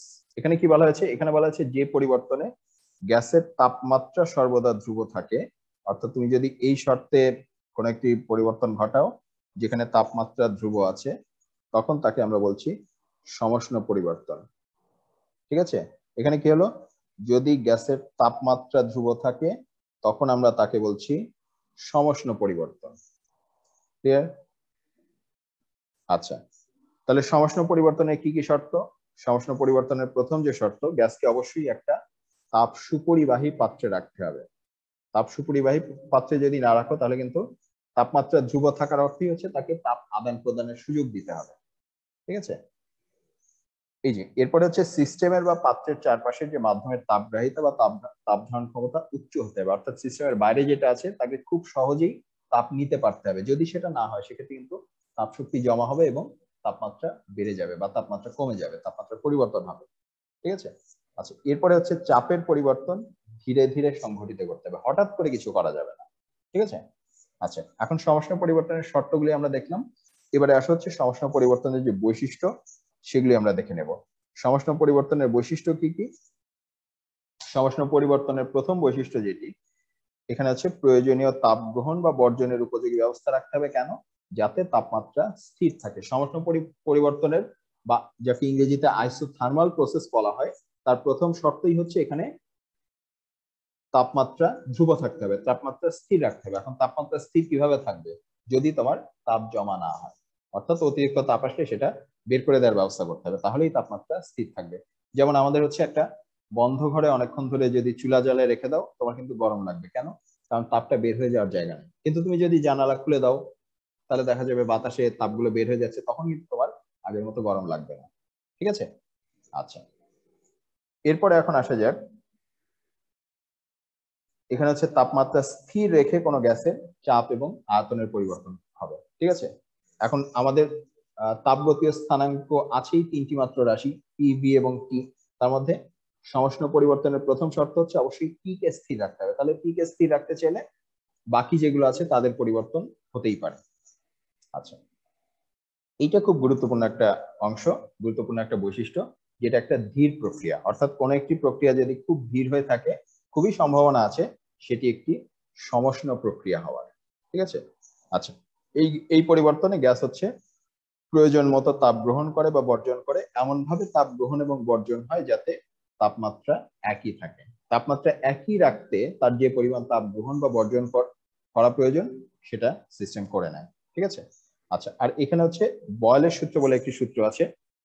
সেই সূত্রটি বলে যে কোনো একটি তাপমাত্রা যদি স্থির থাকে, সেক্ষেত্রে ই এবং ভি এর যে গুণফল সেটি একটি ধ্রুব রাশি। এই যে এখানে সেটি পাওয়া যাচ্ছে। ঠিক আছে? আচ্ছা, তাহলে প্রিয় শিক্ষার্থীরা, আমরা হচ্ছে সমষ্ণ প্রক্রিয়ার অর্থাৎ আইসোথার্মাল প্রসেস সম্পর্কে জানলাম। এর যে বৈশিষ্ট্য, এর যে শর্ত, সেগুলো জানলাম। এগুলো দ্বারা আমরা এখন কোন একটি প্রক্রিয়া সমষ্ণ কিনা সেটি জানতে পারবো। তাহলে এখন কি দেখতে পাচ্ছি আমরা? এখানে মূল বৈশিষ্ট্য হচ্ছে দুইটি। একটি বৈশিষ্ট্য হচ্ছে অবশ্যই এখানে তাপমাত্রা স্থির রাখতে হবে। ঠিক আছে? কিংবা তুমি যদি যে কোনো উপায়ে নিশ্চিত হতে পারো, সেটি মেপে দেখার কারণে হতে পারে, গাণিতিক হিসাবের কারণে হতে পারে, যে কোনো উপায়ে তুমি যদি নিশ্চিত হতে পারো যে কোনো একটি স্থানে তাপমাত্রা হচ্ছে স্থির আছে, তাপমাত্রা ফিক্সড আছে, সেক্ষেত্রে তাপমাত্রা ধ্রুব থাকবে, সেই প্রক্রিয়াটি অবশ্যই সমষ্ণ প্রক্রিয়া হবে। ঠিক আছে? আচ্ছা, আর যেহেতু সমষ্ণ প্রক্রিয়া তাপমাত্রা স্থির থাকতে হবে, তার মানে অবশ্যই এখানে তাপ গ্রহণ বা বর্জন হতে পারে। তার মানে এখানে কিন্তু তাপের আদান প্রদান হবে, তাপের আদান প্রদান হতেই পারে। ক্লিয়ার? আচ্ছা, এবারে আমরা দেখি হচ্ছে এখানে আরেকটি বৈশিষ্ট্য রয়েছে সর্বশেষ, সেটা হচ্ছে সমষ্ণ লেখের সাথে এর একটি পার্থক্য রয়েছে। সমষ্ণ লেখ অপেক্ষা এটি হচ্ছে কম খাড়া, অর্থাৎ এটি আমরা একটু পরে যখন গ্রাফ দেখবো তখন আরো পরিষ্কার দেখবো। আচ্ছা, তাহলে এরপরে এখন দেখো, এরপরে হচ্ছে আরেকটি প্রক্রিয়া সেটি হচ্ছে রুদ্ধতাপীয় প্রক্রিয়া, বা ইংরেজিতে যাকে বলা হয় এডিয়াবেটিক প্রসেস। ঠিক আছে? এডিয়াবেটিক প্রসেসের কি শর্ত? এখানে প্রথমেই যেটি বলা হয়েছে, যেই প্রক্রিয়ায় সিস্টেম থেকে কোনো তাপের আদান প্রদান হয় না। ঠিক আছে? এখানে কি বলা হচ্ছে?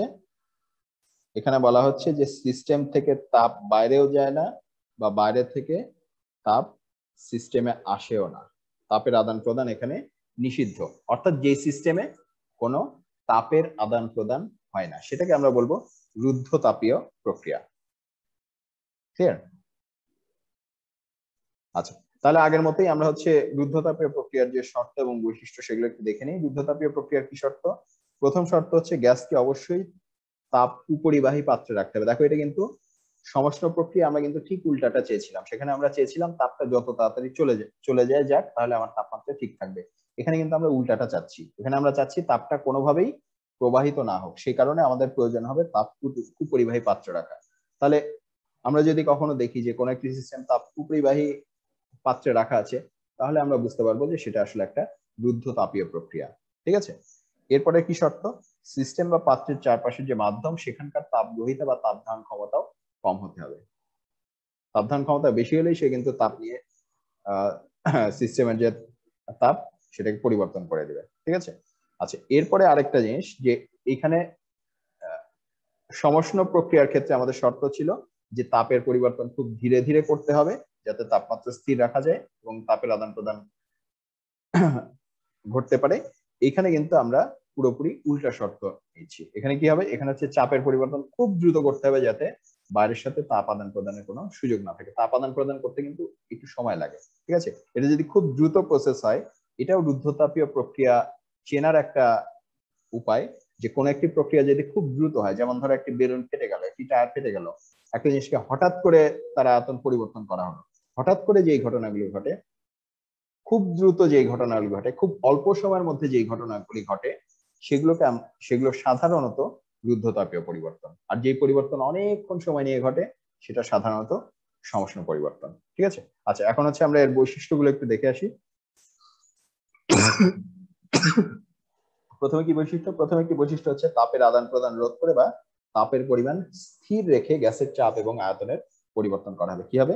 তাপের আদান প্রদান রোধ করা হবে, অর্থাৎ তাপের পরিমাণ স্থির থাকবে, চাপ এবং আয়তনের কিন্তু পরিবর্তন হবে। এর আগে আমরা কি করেছিলাম?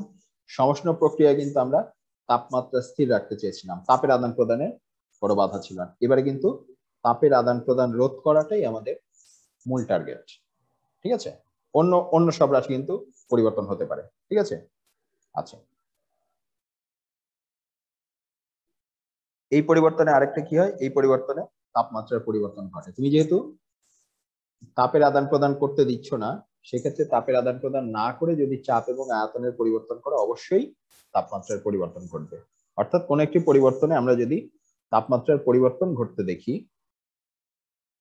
সেটি রুদ্ধতাপীয় প্রক্রিয়া হলেও হতে পারে। ঠিক আছে। আচ্ছা, এরপরে কি পেলাম? এরপরে হচ্ছে এটি একটি দ্রুত প্রক্রিয়া। এটি আমরা আগে বলেছি যে রুদ্ধতাপীয় প্রক্রিয়া হঠাৎ করে হয়, ফট করে হয়, খুব দ্রুত, খুব অল্প সময়ের মধ্যে ঘটে যায়। ঠিক আছে, বিস্ফোরণের মতো। আচ্ছা, এরপরে হচ্ছে আদর্শ গ্যাসের রুদ্ধতাপীয় পরিবর্তনের যে সমীকরণ, সেটা হচ্ছে PV to the power gamma সমান সমান ধ্রুবক। গামা একটি বিশেষ রাশি, সেটিকে আমরা পরবর্তী কোনো ক্লাসে জানবো। আপাতত জেনে নাও যে গামা হচ্ছে একটি বিশেষ ধ্রুবক। তাহলে এখানে দেখো, সমষ্ণ প্রক্রিয়া ব্যাপারটি ছিল যে পিভি গুণফলটি ধ্রুবক, এখানে কিন্তু PV to the power gamma হচ্ছে একটি ধ্রুবক। ঠিক আছে। আর সর্বশেষ যেটা, রুদ্ধতাপীয় লেখ সমষ্ণ লেখ অপেক্ষা অধিক খাড়া। অর্থাৎ আমরা যদি একই গ্রাফে সমষ্ণ রেখা এবং রুদ্ধতাপীয় রেখাকে চিত্রিত করি, অঙ্কন করি, আমরা দেখব যে সমষ্ণ প্রক্রিয়ার যে লেখচিত্র সেটি হচ্ছে একটু চ্যাপ্টা, আর রুদ্ধতাপীয় যে লেখচিত্র সেটি হচ্ছে একটু খাড়া। ঠিক আছে। আচ্ছা,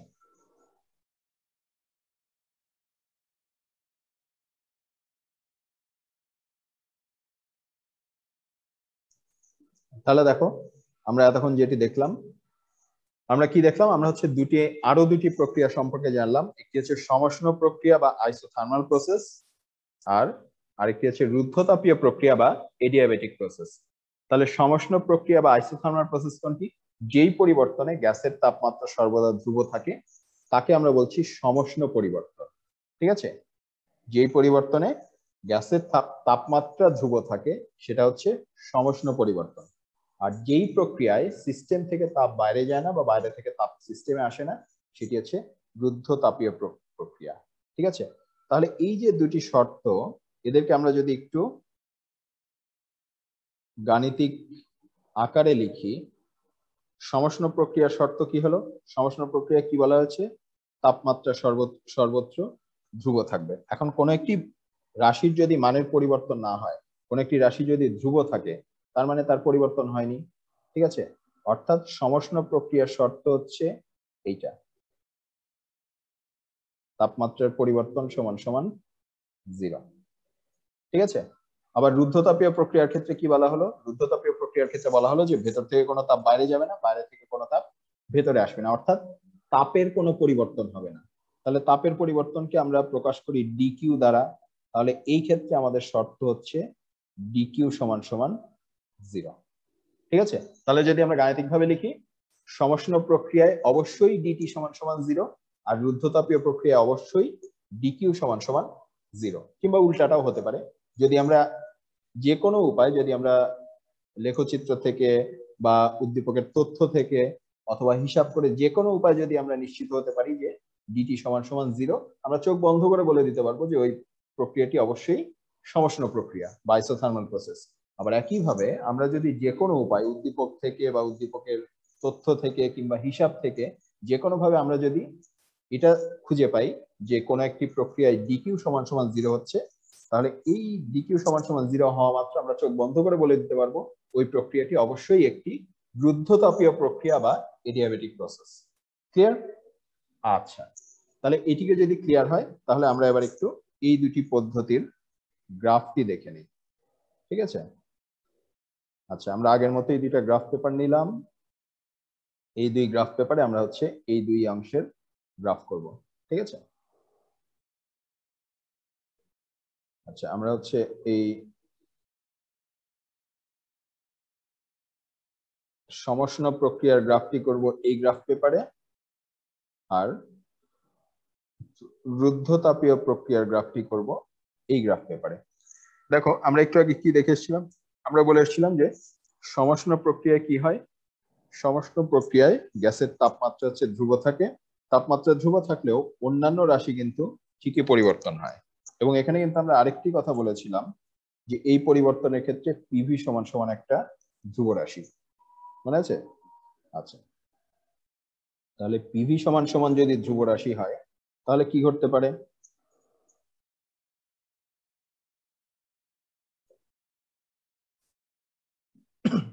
দেখো গাণিতিকভাবে যদি আসি, আমরা পেয়েছিলাম যে সমষ্ণ প্রক্রিয়ায় পিভি সমান সমান একটা ধ্রুব রাশি। তাহলে দুইটা রাশির গুণফল যদি একটা ধ্রুব রাশি হয় তার অর্থ কি? তার মানে পি সমান সমান কে বাই ভি না? বা এটাও বলতে পারি যে P is proportional to 1/v, বলা যায় তো? আচ্ছা, তাহলে পি যদি প্রপোর্শনাল টু 1/v হয়, অর্থাৎ পি এবং ভি এর মধ্যে সম্পর্কটি হচ্ছে একটি ব্যস্তানুপাতিক সম্পর্ক। তাহলে ব্যস্তানুপাতিক একটি লেখচিত্র সাধারণত এরকম হতে পারে, মোটামুটি এরকম চেহারা বিশিষ্ট হয়। ঠিক আছে, তাহলে আমরা যদি এটির গ্রাফ করি আমরা মোটামুটি এরকম একটা গ্রাফ পাবো। ঠিক আছে, পিভি এর লেখচিত্রটি হচ্ছে সবসময় এমন একটি লেখচিত্র। এখন এরকম কোন একটি লেখচিত্র যদি পাই, সেই লেখচিত্রের কি কি তাৎপর্য? তার তাৎপর্য হচ্ছে আমরা বলছি এটা একটা সমষ্ণ প্রক্রিয়া, এখানে তাপমাত্রা ধ্রুব থাকবে।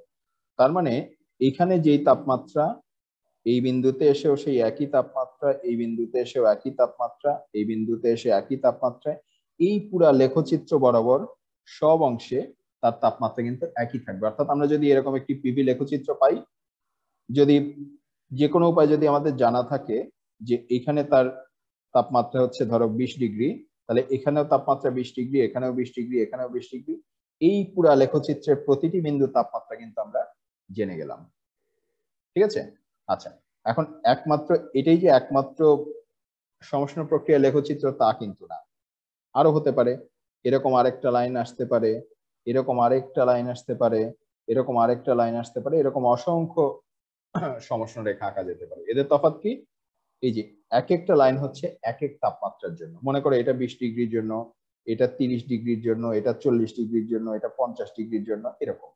ঠিক আছে, এখন যে লাইন 30 ডিগ্রির লাইন, সেখানে কিন্তু এই লেখচিত্র বরাবর প্রতিটা বিন্দুতেই তার তাপমাত্রার মান 30। ঠিক আছে, যেটা 40 ডিগ্রির লেখচিত্র তার কিন্তু প্রতি ক্ষেত্রেই তার তাপমাত্রা হচ্ছে 40 ডিগ্রি। যেটা 50 ডিগ্রির লেখচিত্র তার প্রতি ক্ষেত্রেই কিন্তু তাপমাত্রা হচ্ছে 50 ডিগ্রি, এমন। ঠিক আছে, এবং এখানে খেয়াল করো যেই সমষ্ণ রেখা যত নিচে তার তাপমাত্রা তত কম, যেটার অবস্থান যত উপরে সেটার তাপমাত্রা কিন্তু তত বেশি। ক্লিয়ার? তাহলে এটা হচ্ছে সমষ্ণ লেখচিত্র। আচ্ছা, এখন যদি রুদ্ধতাপীয় লেখচিত্র আঁকতে যাই, রুদ্ধতাপীয় লেখচিত্র কেমন হবে? রুদ্ধতাপীয় লেখচিত্র আমরা বলেছিলাম যে এখানে হচ্ছে PV to the power gamma হচ্ছে ধ্রুবক, অর্থাৎ এটি হচ্ছে গামা পরিমাণ খাড়া হবে। এটি হচ্ছে সমষ্ণ লেখের মতোই কিন্তু একটু খাড়া হবে, এইরকম হবে। এইরকম একটি লেখচিত্র আমরা পাবো। ঠিক আছে, এইরকম একটি লেখচিত্র পাবো। এগুলো হচ্ছে রুদ্ধতাপীয় লেখচিত্র। এখন যে কোনো একটি রুদ্ধতাপীয় লেখচিত্র যদি বলা হয় যে এখানে হচ্ছে মনে করো 20 জুল পরিমাণ তাপ আছে, তার মানে এই লেখচিত্র বরাবর এখানেও 20 জুল তাপ, এখানেও 20 জুল তাপ, এখানেও 20 জুল, এখানেও 20 জুল, সবখানে কিন্তু তাপের পরিমাণ একই। রুদ্ধতাপীয় প্রক্রিয়া কি বলছে? এখানে কোনো তাপের আদান প্রদান হবে না, তাপের হ্রাস হবে না, তাপের বৃদ্ধি হবে না, অর্থাৎ তাপের পরিমাণ সবসময় সমান। তাহলে তাপের পরিমাণ যদি সবসময় সমান থাকে, তার মানে এই লেখচিত্রের এক অংশে তুমি যদি তাপ শক্তির মান জেনে যাও, এই লেখচিত্র বরাবর সব জায়গায় কিন্তু তাপের মান একই রকম। তাপমাত্রা কিন্তু আবার একরকম হবে না। দেখো সমষ্ণের সাথে রুদ্ধতাপীয় তফাৎ কোথায়? সমষ্ণ লেখচিত্র বরাবর এই পুরা যে কোনো একটা লেখচিত্রে এই মাথার থেকে এই মাথা পর্যন্ত যে কোনো বিন্দুর জন্য তাপমাত্রা সমান। আর এখানে এই লেখচিত্র বরাবর যে কোনো জায়গায় তাপ সমান, তাপমাত্রা কিন্তু আলাদা। আবার এখানে তাপমাত্রা সমান তাপ আলাদা। এখানে কিউ একরকম, Q1, এখানে Q2 আরেক রকম, কিন্তু তাপমাত্রা কিন্তু দুই জায়গায় এক। এখানে যদি টি হয়ে থাকে, এখানে যদি T1 হয়ে থাকে, এখানেও T1 পরিমাণই আছে। ক্লিয়ার? আবার রুদ্ধতাপীয় ক্ষেত্রে এখানে যদি কিউ পরিমাণ তাপ থাকে বা এখানে যদি Q1 পরিমাণ তাপ থাকে, এখানে এসেও তুমি Q1 পরিমাণ তাপই পাবে, তবে তাপমাত্রা পরিবর্তন হতে পারে। অর্থাৎ এখানে যদি T1 থাকে, এখানে এসে T2 পাওয়া যাবে। ঠিক আছে? ঠিক আছে, তাহলে কি হলো, সমষ্ণ প্রক্রিয়ার বা সমষ্ণ আইসোথার্মাল প্রসেসের যে লেখচিত্র, সেই লেখচিত্রের প্রতিটি বিন্দুতে তাপমাত্রা একই থাকে, তাপ আলাদা আলাদা। ঠিক আছে? আর রুদ্ধতাপীয় প্রক্রিয়ার প্রতিটি বিন্দুতে একই লেখচিত্রের ক্ষেত্রে প্রতিটি বিন্দুতে তাপের পরিমাণ অভিন্ন, কিন্তু তাপমাত্রা ভিন্ন ভিন্ন। ঠিক আছে? আচ্ছা, তাহলে আমরা হচ্ছে রুদ্ধতাপীয় প্রক্রিয়া এবং সমষ্ণ প্রক্রিয়া সম্পর্কে জানলাম। এবং একইভাবে এখানেও কিন্তু আগের মতোই আমরা কি করতে পারি, এর নিচের কোনো একটা অংশ, এই যে এই লেখচিত্রের যে নিচের অংশ, এই ক্ষেত্রফল থেকে আমরা কিন্তু কাজের পরিমাণ বের করতে পারবো। ঠিক আছে, যেহেতু এটি পিভি লেখচিত্র। তাহলে প্রিয় শিক্ষার্থীরা, এই হচ্ছে আমাদের সমষ্ণ প্রক্রিয়া এবং রুদ্ধতাপীয় প্রক্রিয়ার যে লেখচিত্র, সেটি সম্পর্কে আমরা জানলাম।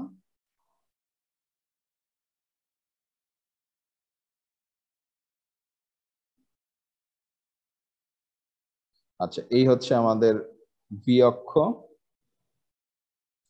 আর এই মনে করো আমাদের পি অক্ষ। ঠিক আছে, যে কোনো গ্রাফের আমাদের শুরুতেই কি লাগবে, আমাদের শুরুতেই কিন্তু আগে বলে দিতে হবে যে আমি কোনটাকে কি চিহ্নিত করলাম। তাহলে আমি আগে নাম লিখে নেই, যে এটা হচ্ছে আমাদের চাপ অক্ষ অর্থাৎ পি, আর এইটা হচ্ছে আমাদের আয়তন অক্ষ অর্থাৎ ভি। তাহলে এখানে আমি এখন পিভি ডায়াগ্রাম আঁকতে পারবো।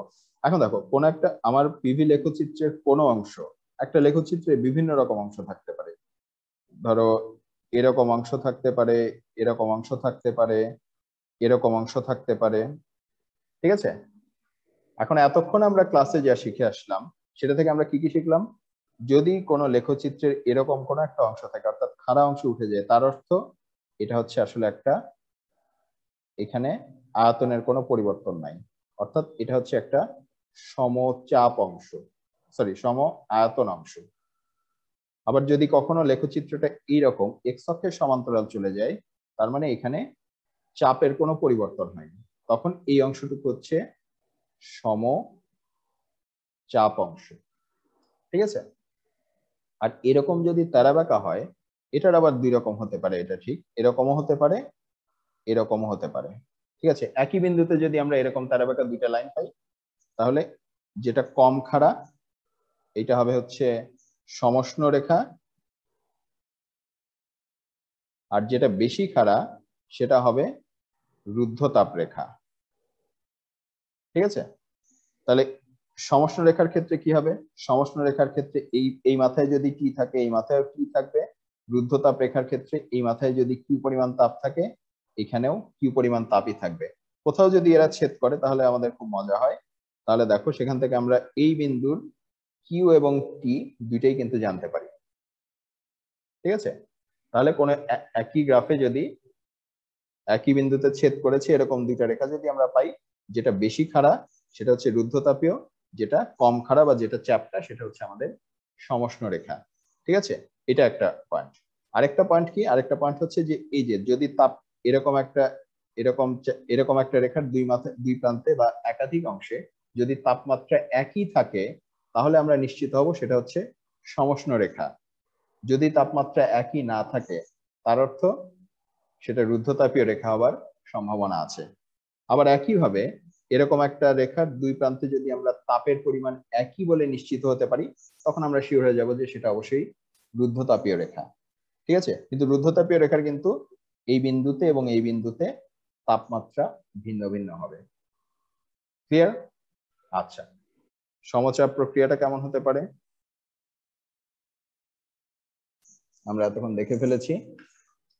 সমচাপ প্রক্রিয়ার ক্ষেত্রে আমরা যদি গ্রাফ করতে যাই, আমরা কি করব, আমাদের এদিকে লাগবে হচ্ছে ভি অক্ষ, এদিকে লাগবে হচ্ছে পি অক্ষ, আর সমচাপের গ্রাফটা অবশ্যই এরকম হবে। ঠিক আছে, যদি আমাদের এই যে এক্স অক্ষের সমান্তরাল কোন রেখা পাই তাহলে সেটা হবে আমাদের সমচাপ প্রক্রিয়া।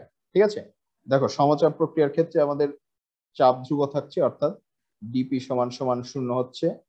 এখন তাপগতিবিদ্যার প্রথম যে সূত্র সেখানে আমরা কি পেয়েছিলাম, সেখানে আমরা পেয়েছিলাম ডি কিউ সমান সমান ডিইউ প্লাস ডিডব্লিউ।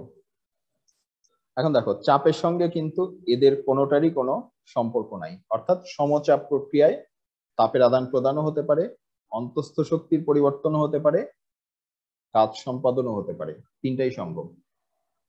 ঠিক আছে, ক্লিয়ার? আচ্ছা, এরপরে এখন আসা যাক এরপরের যে প্রক্রিয়া সেটাতে। এরপরের প্রক্রিয়াটা কি?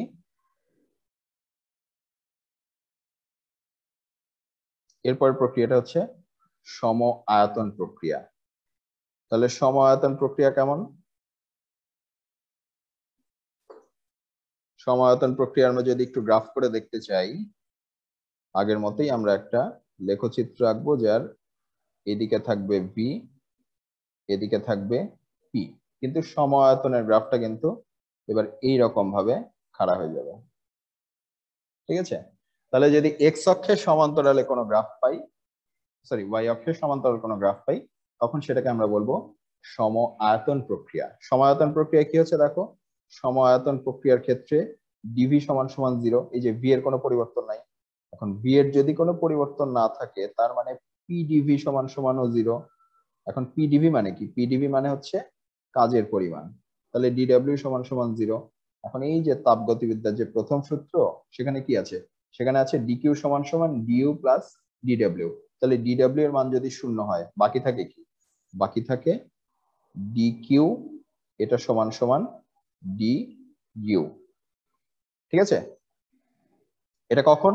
যখন আমার প্রক্রিয়াটা সম আয়তন। তাহলে তুমি যদি নিশ্চিত হতে পারো যে কোন একটা প্রক্রিয়া হচ্ছে সম আয়তন প্রক্রিয়া, সেক্ষেত্রে কি হবে? ডিকিউ সমান সমান ডিইউ, অর্থাৎ যতটুকু তাপ সেখানে তাপের আদান প্রদান হবে সেটা পুরাটাই কোথায় যাবে? সেটা পুরোটাই হচ্ছে অন্তঃস্থ শক্তির পরিবর্তন করবে, অর্থাৎ যতটুকু তাপের পরিবর্তন তার পুরোটাই হচ্ছে এখানে অন্তঃস্থ শক্তির পরিবর্তন। ক্লিয়ার? আচ্ছা, তাহলে এরপরে এখন যেটা আছে, এরপরের প্রক্রিয়াটা কি?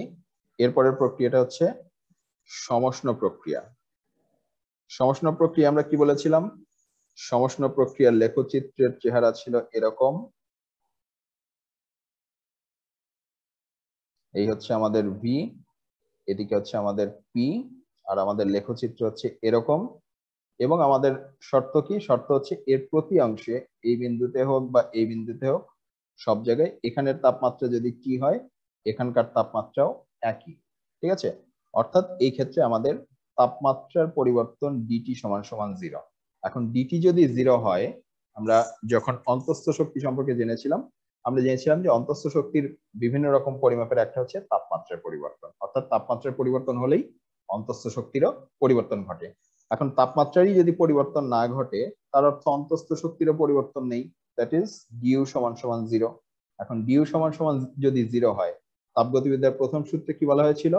ডিকিউ সমান সমান ডিইউ প্লাস ডিডব্লিউ। তাহলে ডিউ যদি 0 হয়ে যায় তাহলে এই ক্ষেত্রে কি হবে? এই ক্ষেত্রে হবে ডিকিউ সমান সমান ডিডব্লিউ। ঠিক আছে, অর্থাৎ যদি তোমার একটি প্রক্রিয়া সমষ্ণ প্রক্রিয়া হয়ে থাকে, তখন তুমি যতটুকু তাপের আদান প্রদান ঘটেছে ঠিক ততটুকুই কাজ পাবে, অর্থাৎ তাপের যেটুকু আদান প্রদান হবে, তাপ শক্তি যেটুকু আদান প্রদান হবে, সেটা পুরাটাই কিন্তু কাজে রূপান্তরিত হচ্ছে। ক্লিয়ার?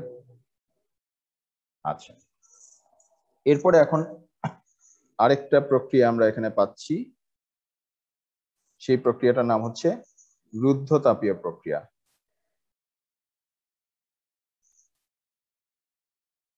তাহলে রুদ্ধতাপীয় প্রক্রিয়ার ক্ষেত্রে কি হচ্ছে?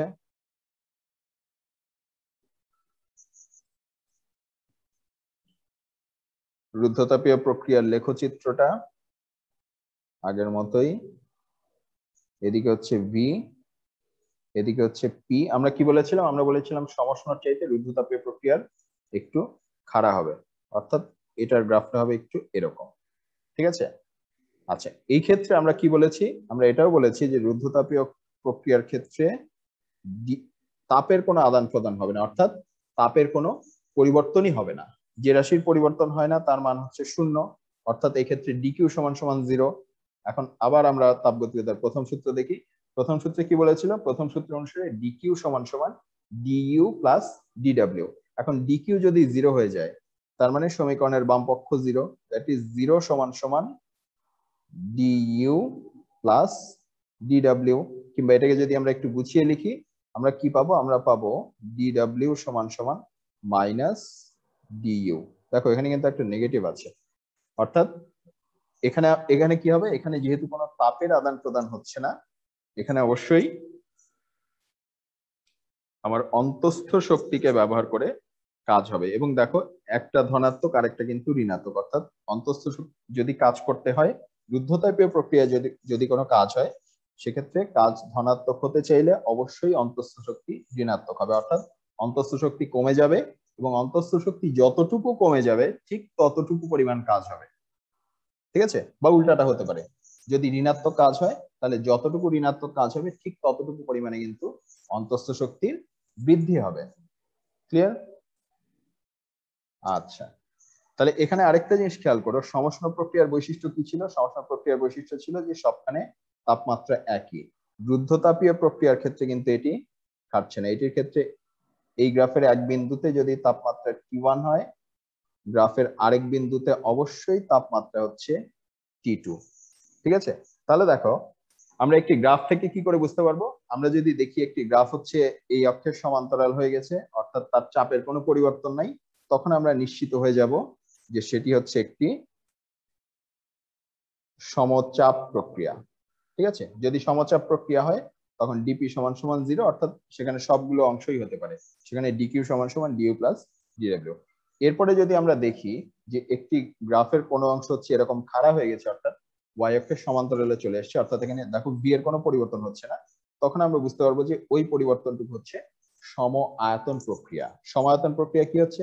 ডিভি হচ্ছে 0, অর্থাৎ পিডিভি 0 বা কাজের পরিমাণ 0। যেহেতু কাজের পরিমাণ 0, এই ক্ষেত্রে কিন্তু ডিকিউ এবং ডিইউ সমান, অর্থাৎ তুমি যদি এখানে কাজের তাপের পরিমাণ জানো, তুমি আসলে ঠিক সম পরিমাণ অন্তঃস্থ শক্তির পরিমাণ পরিবর্তন হবে সেটিও জেনে গেলে। ঠিক আছে।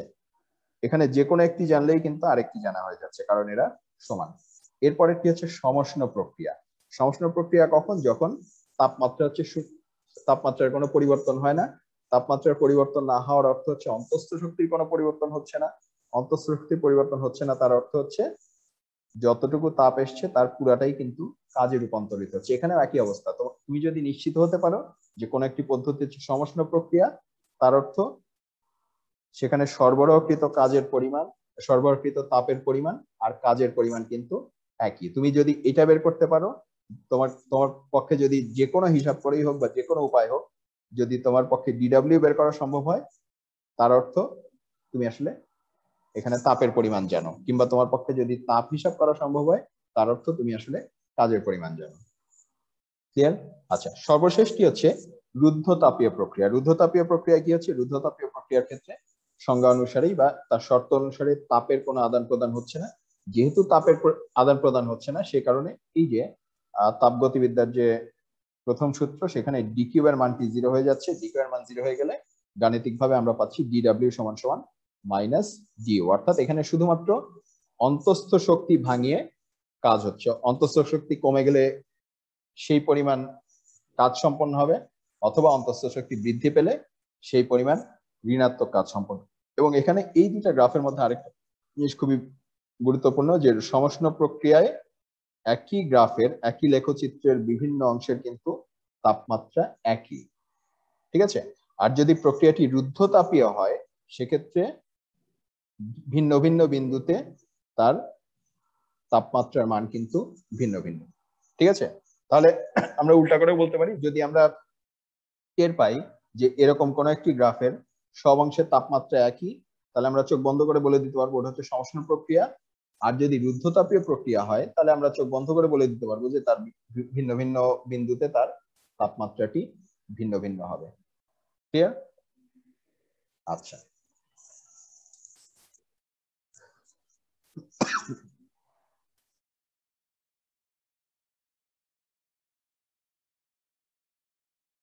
তাহলে প্রিয় শিক্ষার্থীরা আমরা এখানে কি কি শিখলাম? আমরা এখানে শিখলাম হচ্ছে তাপগতিবিদ্যার যে প্রথম সূত্র, তাপগতিবিদ্যার প্রথম সূত্র অনুসারে ডিকিউ অর্থাৎ সিস্টেমের প্রদত্ত তাপ শক্তি, এটা সমান সমান হচ্ছে ডিইউ প্লাস ডিডব্লিউ। ঠিক আছে, এটি সব ক্ষেত্রেই সত্য থাকবে। এখন কোন ক্ষেত্রে কোন শর্তে হয়তো ডিকিউ শূন্য হয়ে যাচ্ছে, কোন শর্তে হয়তো ডিইউ শূন্য হয়ে যাচ্ছে, কোন একটি শর্তে হয়তো ডিডব্লিউ শূন্য হয়ে যাচ্ছে, কিন্তু প্রতি ক্ষেত্রেই এই সম্পর্কটা কিন্তু ঠিক থাকছে। এখানে আরেকটি জিনিস খেয়াল রাখতে হবে, এইটা দ্বারা আমরা বোঝাচ্ছি হচ্ছে কিউ দ্বারা আমরা বোঝাচ্ছি হচ্ছে তাপ শক্তি। তাপ মানে কি? তাপ মানে কিন্তু আসলে এক প্রকার শক্তি। এরপরে হচ্ছে ডিইউ, ইউ দ্বারা আমরা কি বুঝিয়েছি? ইউ দ্বারা আমরা বুঝিয়েছি অন্তঃস্থ শক্তি, অর্থাৎ এটিও একটি শক্তি। আর ডিডব্লিউ দ্বারা আমরা যেটি বুঝিয়েছি সেটি হচ্ছে সম্পাদিত কাজের পরিমাণ। ঠিক আছে, এখন একটা জিনিস খেয়াল করো, তোমরা অনেকেই একটা জিনিস ভুলে যাও যে তোমরা যখন একটা হিসাবপত্র করবে বা কোন একটি রাশির মান নির্ণয় করবে, পদার্থবিজ্ঞানে কিন্তু আমরা সবসময় কোন একটি রাশির পরিমাণ নির্ণয় করি একটি এককের সাপেক্ষে। ঠিক আছে, তাহলে তোমরা যদি কোনো একটি হিসাবের পরে কাজের পরিমাণ নির্ণয় করো বা তাপের পরিমাণ নির্ণয় করো কিংবা অন্তঃস্থ শক্তির পরিবর্তন নির্ণয় করো, এগুলো প্রত্যেকটা কিন্তু একটি একক যুক্ত রাশি। ঠিক আছে, এদের প্রত্যেকের কিন্তু একক রয়েছে।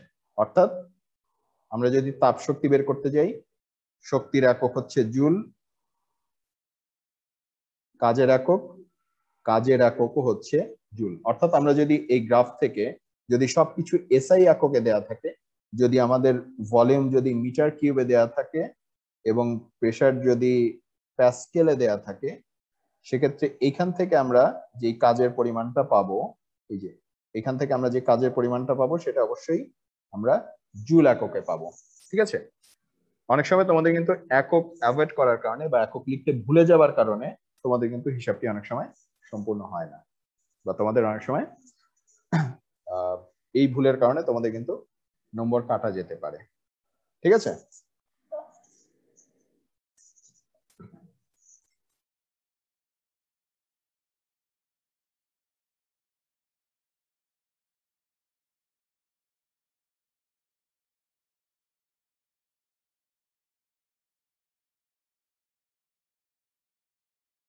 তাহলে প্রিয় শিক্ষার্থীরা যেটি বলছিলাম, আমরা আমাদের এই ক্লাসের একদম শেষ পর্যায়ে চলে এসেছি।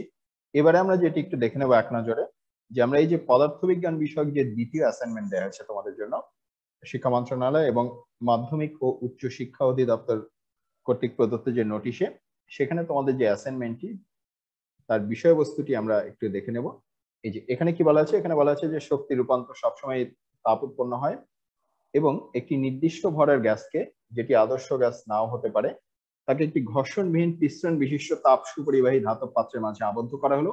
গ্যাসের আয়তন পিস্টনের নড়াচড়ার ফলে পরিবর্তন করা যায় এবং ধাতব দেয়াল থাকায় বাইরের সঙ্গে তাপের আদান প্রদান করে গ্যাসের তাপমাত্রাও পরিবর্তন করা যায়। এরপরে কি বলা হয়েছে, এখানে বলা হয়েছে যে এখানে একটি, অর্থাৎ এখানে একটি লেখচিত্র আছে, বলা হয়েছে লেখচিত্রে একটি গ্যাসের চক্রাকার পরিবর্তনের ক্ষেত্রে চাপ বনাম আয়তনের লেখচিত্র দেখানো হলো এবং তিনটি অবস্থানের জন্য সংশ্লিষ্ট তাপমাত্রা চিত্রে উল্লেখ করা হলো।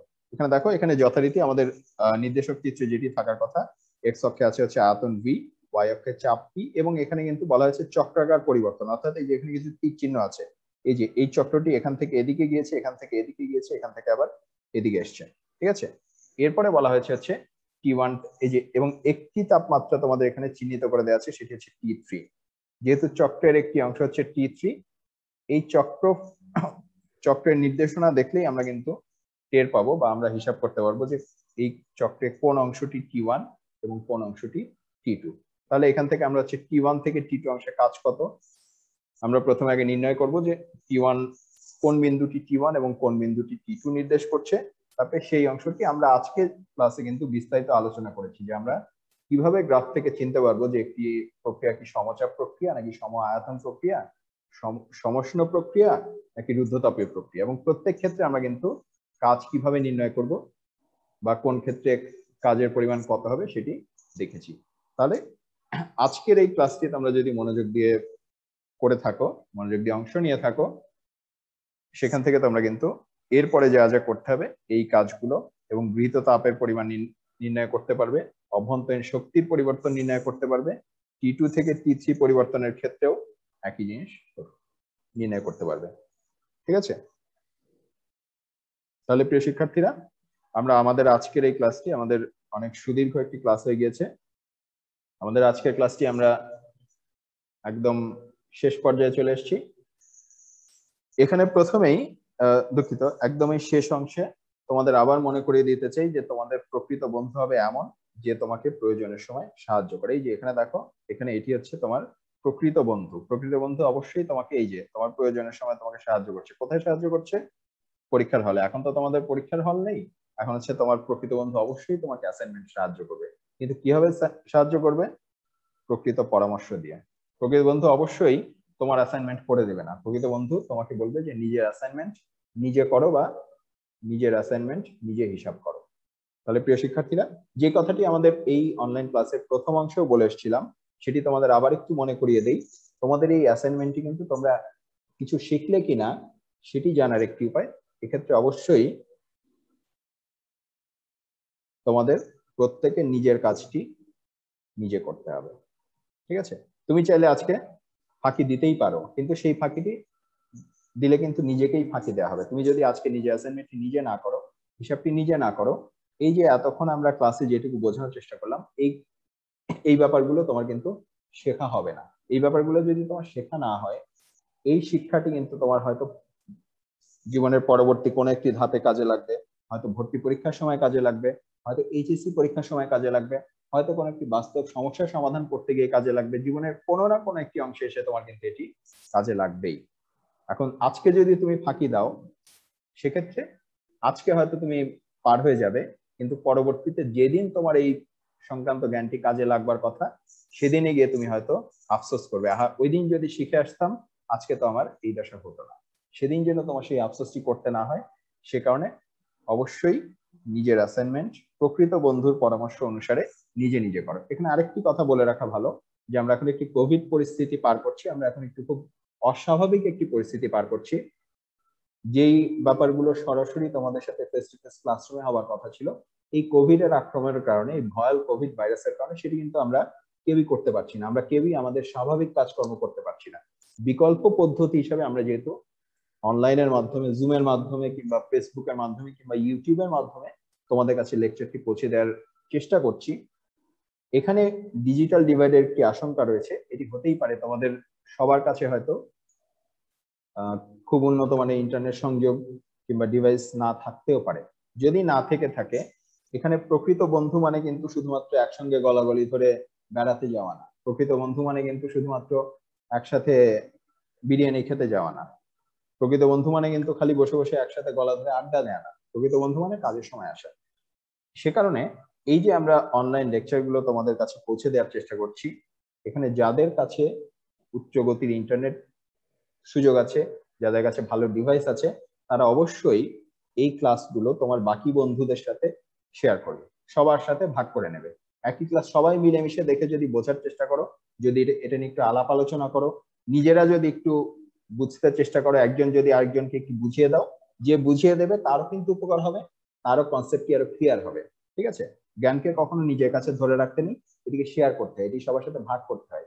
তুমি যখনই আরেকজনকে বোঝাতে যাবে, তোমার নিজের বুঝটি কিন্তু আরো ক্লিয়ার হবে, নিজের বুঝটি আরো পরিষ্কার হবে। সে কারণে